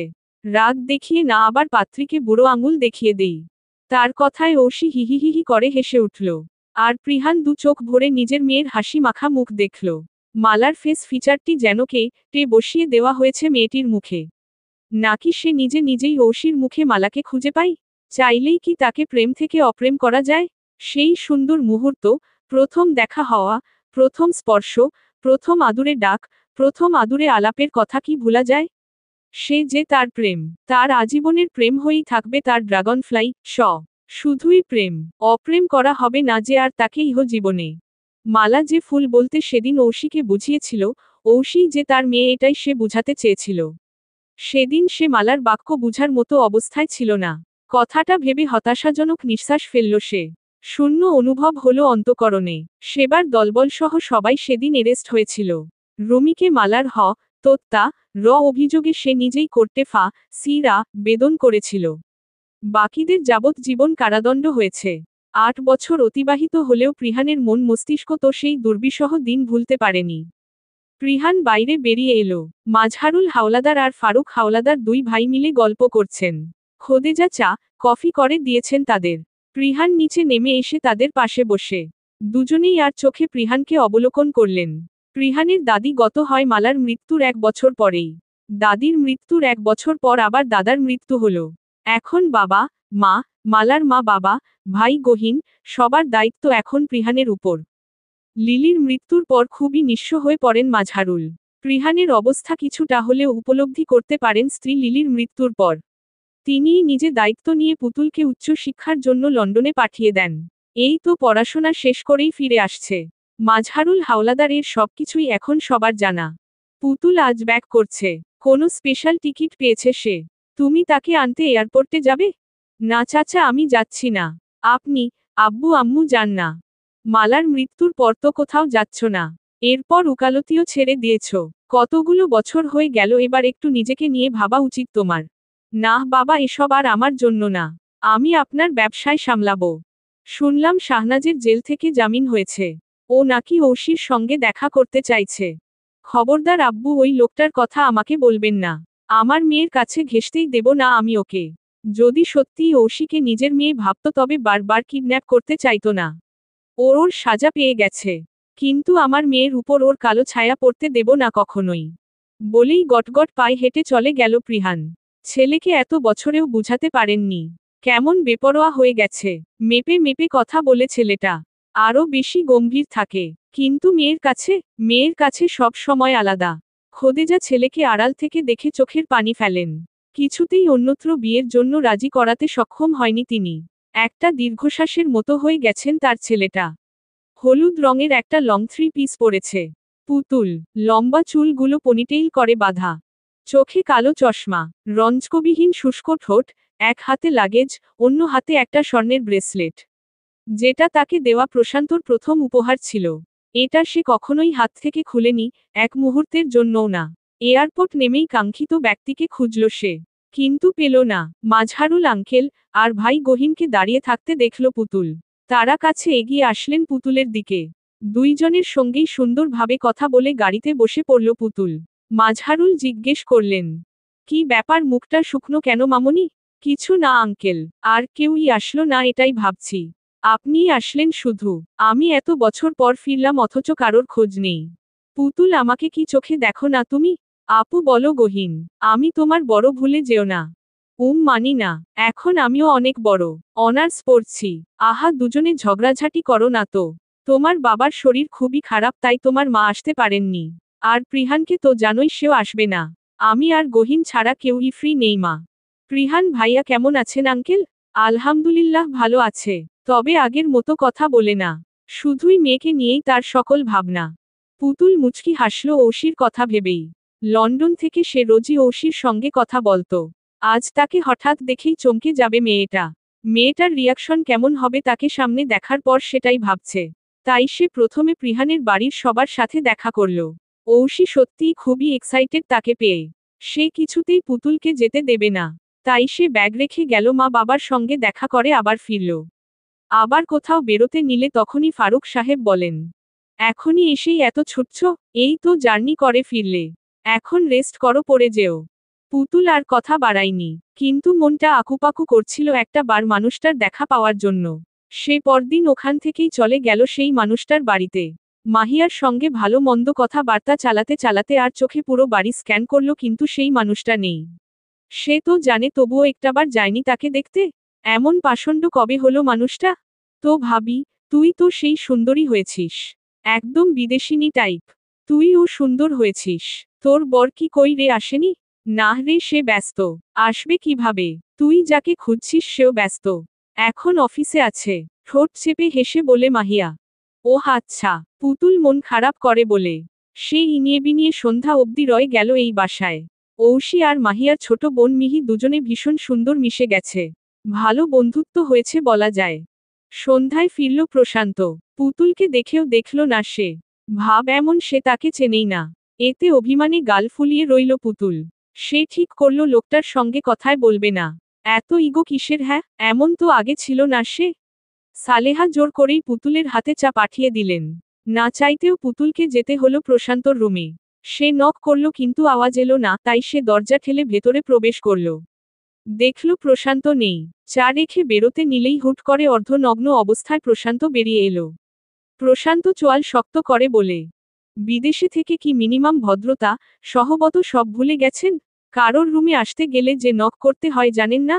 অপমানে থমথমে হয়ে গেল পুতুলের মুখ। সে তো নক করেছিল নাকি? এত বছর পর দেখা হলো আর লোকটা তার সাথে এইরকম ব্যবহার করল? প্রশান্ত আগের চেয়ে অনেক বেশি সুদর্শন হয়ে গেছে। সে বেহায়ার মতো তাকিয়ে রইল প্রশান্তর দিকে, যে যেন চোখ সরাতে ভুলে গেছে। হুট করেই প্রশান্ত পুতুলের গালে র বসিয়ে দিল। কথা নাই বার্তা নেই এমন আকস্মিক ঘটনায় আহত চোখে তাকিয়ে রইল প্রশান্তর দিকে। যান, বেরিয়ে যান এখান থেকে। কেন এসেছেন এখানে? জীবনে পুরুষ মানুষ দেখেননি? বেহায়া হয়েছে বিদেশ থেকে থেকে। পুতুল নড়ল না এক পাও। একটা থাপ্পড় খাওয়ার পরও পুতুল চুপ করে রইল। থাপ্পড়টা মোটেও আস্তে ছিল না, জোর ছিল সেটাই। মালা ছলছল করে তাকালো আর বলল, আরেকটা গালেও মারেন? পপ র। সামনের ব্যক্তিটি ভ্রু দারুণভাবে কুঁচকে বলে, মানে আরেকটা পপ র? কেন? আরেকটা গালে পপ র না দিলে আমার বিয়ে হবে না জীবনেও। বলেই ভেবে করে কাঁদতে লাগলো পুতুল। প্রশান্ত তাজ্জব বনে গেল। মেয়েটা তবে তার শক্ত হাতে থাপ্পড় খেয়ে কাঁদেনি, আরেক গালে থাপ্পড় না দিলে বিয়ে হবে না এটা ভেবেই কাঁদছে। হায় আল্লাহ! সে টেনে বের করে দিল পুতুলকে। পুতুল মন খারাপ করে ছাদে চলে গেল দৌড়ে। পরিশিষ্ট। প্রশান্ত নিজের মনে যতই রাগ পুষে রাখুক না কেন, সত্য এটাই, পুতুল তার অভ্যাসে, বদ অভ্যাসে নয় বরং প্রিয় এক অসুখে রূপান্তরিত হয়ে গিয়েছে, যা কখনো নিরাময় হওয়ার নয়। এত বছর পর দেখা হলো অথচ সে কি না মেয়েটাকে আঘাত করল। 8টা বছর তো আর কম নয়। যাওয়ার আগে যে মেয়েটা তার সাথে দেখা করে যায়নি, সেই রাগ এত বছরেও সে ভুলতে পারেনি। নিজের উপর নিজেরই ভীষণ রাগ লাগছে। তার জন্য ক্ষুদ্র ক্ষুদ্র আবেগ অনুভূতি এতটা প্রখর যে মেয়েটাকে ভুলে থাকা অসম্ভব। এই মেয়েটা বিহীন যেন তার জীবন নির্জীব, নিষ্প্রাণ ছিল এতদিন।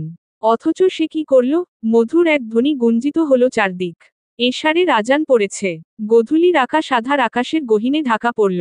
সে গুটি গুটি পায়ে ছাদে উঠল। সোজা গিয়ে অভিমানী রমণীর কাছ ঘেঁষে দাঁড়িয়ে ম্লান কণ্ঠে বলে, এই যে বিদেশিনী এখানে কি করছেন? ভয়ে ডর নেই? এই সময় জিন ভূত থাকে ছাদে। অবশ্য আপনাকে দেখে তো ভয় পাবে। ভয়ে ডর না থাকারই কথা। কথার যথার্থ অর্থ ধরতে পেরে রোষানল দৃষ্টিতে তাকালো পুতুল। কি, অভাবে তাকানোর কিছু নেই? হ্যাঁ, বিদেশে গিয়ে তো গায়ের চামড়া আরো সাদা হইছে। আমিই ভয় পেয়ে গেছিলাম আপনাকে প্রথম দেখে। আপনি সম্বন্ধে অভিমান আরও বাড়ল তার। চোখের কোণে জমে থাকা জল গড়িয়ে পড়ল অজান্তেই। সে তো শেষ অবধি প্রশান্তর জন্য অপেক্ষা করেছিল। মানুষটাই তো এলো না। কত আশা করেছিল যেন মানুষটাকে দেখে যেতে পারে। পারিপার্শ্বিকভাবে এখানে তার দোষ কোথায়? এত বছরেও লোকটা তাকে একটাও কল করেনি। কেন? সে যাওয়ার আগে দেখা করতে বলেছিল, সে যায়নি বলেই? পরিস্থিতি এমন ছিল যে তার তো সময় হয়নি দেখা করে যাওয়ার। হুট প্রশান্ত তার দুই গালে হাত গলিয়ে নিজের দিকে মুখ ঘুরালো। মন্থর কণ্ঠে বলে, দেখি দেখি, আহারে গালটা লাল হয়ে গেছে। বেশি লেগেছিল তখন? সরি। তখন ওভাবে তোমার গায়ে হাত তোলা উচিত হয়নি। আমি জানি না হুট করেই কি হয়ে গেল। প্লিজ আগের সব কথা ভুলে যাও। আমরা নতুন করে সব শুরু করব, হ্যাঁ? পুতুল চট করে হাত ছাড়িয়ে দিয়ে প্রস্থান করতে উদ্যত হলে। কথা বলবে না ডল? এমন আবেগ মাখা ডাক শোনার পর কার সাধ্য আছে মানুষটার সাথে রুষ্ট হয়ে থাকার? তার তো নেই, একবারেই নেই। প্রশান্ত তার হাত টেনে ধরে তার কাছে আনল। সন্তর্পণে নিজের অধর স্থাপন করল পুতুলের অধরযুগলে। সুহৃদতম ব্যক্তিটির সান্নিধ্য পাওয়ামাত্র বরফের ন্যায় গলে পড়ল সকল অভিমান। সর্বগ্রাসা হল অনর নারীর মন। কিছুক্ষণ পর প্রশান্ত তাকে ছেড়ে দিয়ে বলল, বিয়ে না করেই এই অন্যায়টা মেনে নিলে?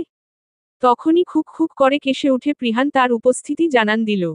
দুজনেই সটকে দূরে সরে চকিতে তাকালো প্রিহানের দিকে। প্রচণ্ড রকমের অসন্তোষ জড়ানো দুইজোড়া চোখ অবলোকন করল প্রিহান। সে পুতুলকে ডাকতে এসেছিল। মেয়েকে বাড়িতে না পেয়ে ছুটে চলে এসেছে এখানে। মেয়েকে নিয়ে বড্ড বেশিই ভয়। অতঃপর একসাথে ফিরবে বলে এখানে ডাকতে এসেছিল পুতুলকে। কিন্তু ছাদে যে প্রশান্ত আছে তার জানা ছিল না। কিছু কিছু সুন্দর মুহূর্ত দেখতেও ভালো লাগে। সে এক গাল হেসে করুণার স্বরে বলল, আহারে প্রেম! শালিকা পীড়ন করিলে সে পীড়ন এসে পীড়া দেবে তোমাকেই। নিউটনের এই তৃতীয় সূত্র ভুলে গেছো বুঝি? বেচারা সাইন্টিস্ট! আর অভিমান করো না। সব মিটিয়ে নিচে আসো, আমরা বেরোবো। চাইলে থেকেও যেতে পারো। না ভাইয়া, আপনি যান, আমি আসছি। প্রিহান এদিক ওদিক তাকিয়ে সন্তর্পণে ছাদ প্রস্থান করল। নিঃশ্বাসের সাথে অহেতুক অস্বস্তি উড়িয়ে দিয়ে স্বাভাবিক হবার চেষ্টা করল ও। বার কয়েক পলক ফেলে পুতুল তাকালো প্রশান্তর দিকে। তাহলে আসি? বলেই পুতুল প্রশান্তর দিকে তাকালো। শরৎ প্রচ্ছন্ন আকাশে গোলাকৃত চন্দ্রপ্রভায় ফর্সা মুখটি একটু বেশি স্পষ্ট দেখালো। প্রশান্তও তাকালো। তখনকার করা আচানক কাজে অস্বস্তি হচ্ছে তার। না জানি কতটা খারাপ ভাবছে পুতুল তাকে। সে নিবিড় ভাবে দেখল পুতুলকে। গায়ে চন্দ্রমা লেপ্টে আছে খুব আদুরে ভাবে। হিমেল বাতাসের দোলে অর্ধসিক্ত কেশ উঠছে আলগোছে। সে একটু কাছে আসলো পুতুলের। মুখের কাছে পড়ে থাকা অবাধ্য চুলগুলো খুব সন্তর্পণে কানের পিঠে গুজে দিয়ে বলে, অনেক ক্ষেত্রে দূরত্ব অনুভূতি ফিকে না বরং প্রগাঢ় করে। আর আমার অনুভূতি এক বিন্দুও আলাদা বা ফিকে হয়নি। সেই আগের মতোই আছে। সেই ছোট্ট ডল এখন বড় হয়েছে, সাথে আমার অনুভূতিও প্রগাঢ় হয়েছে। অনিমেষ দৃষ্টিতে তাকায় পুতুল। অধর ধারে মিহি রেখা বর্ধিত। মানুষটা তার মন পড়ে ফেলল নাকি? সে যে আসলেই এই ভাবনায় মত্ত ছিল। এতদিন দূরে থেকেছে তারা। এতদিনেও কি সেই একই অনুভূতি রয়েছে? তাকে ভুলে যায়নি তো প্রশান্ত? এই সবই তো সে ভাবছিল। আর কি সুন্দর মানুষটা, তার মুখাবয়ব দেখেই চমকে দেওয়ার মতো কথাটা বলে ফেলল। দ্রুত আপনার ঘরে আনার ব্যবস্থা করুন। অনেক তো হলো দূরে দূরে থাকা। লজ্জা পেয়ে ছুটে চলে গেল পুতুল। প্রশান্ত তৃপ্ত চোখে পুতুলের চলে যাওয়া দেখে আওড়ালো। ওই তারা ভরা সাঁঝের আকাশে। যখন আসবে তুমি চাঁদ উঠবে হেসে। নিয়ে ফুলের সুবাস বয়ে যাবে বাতাস। মনে আসবে খুশি, পদতলে থাকবে নরম ঘাস। তুমিই প্রথম, তুমিই আমার শেষ প্রেম। প্রথম প্রেম হয় না যে কভু অপ্রেম। সমাপ্ত।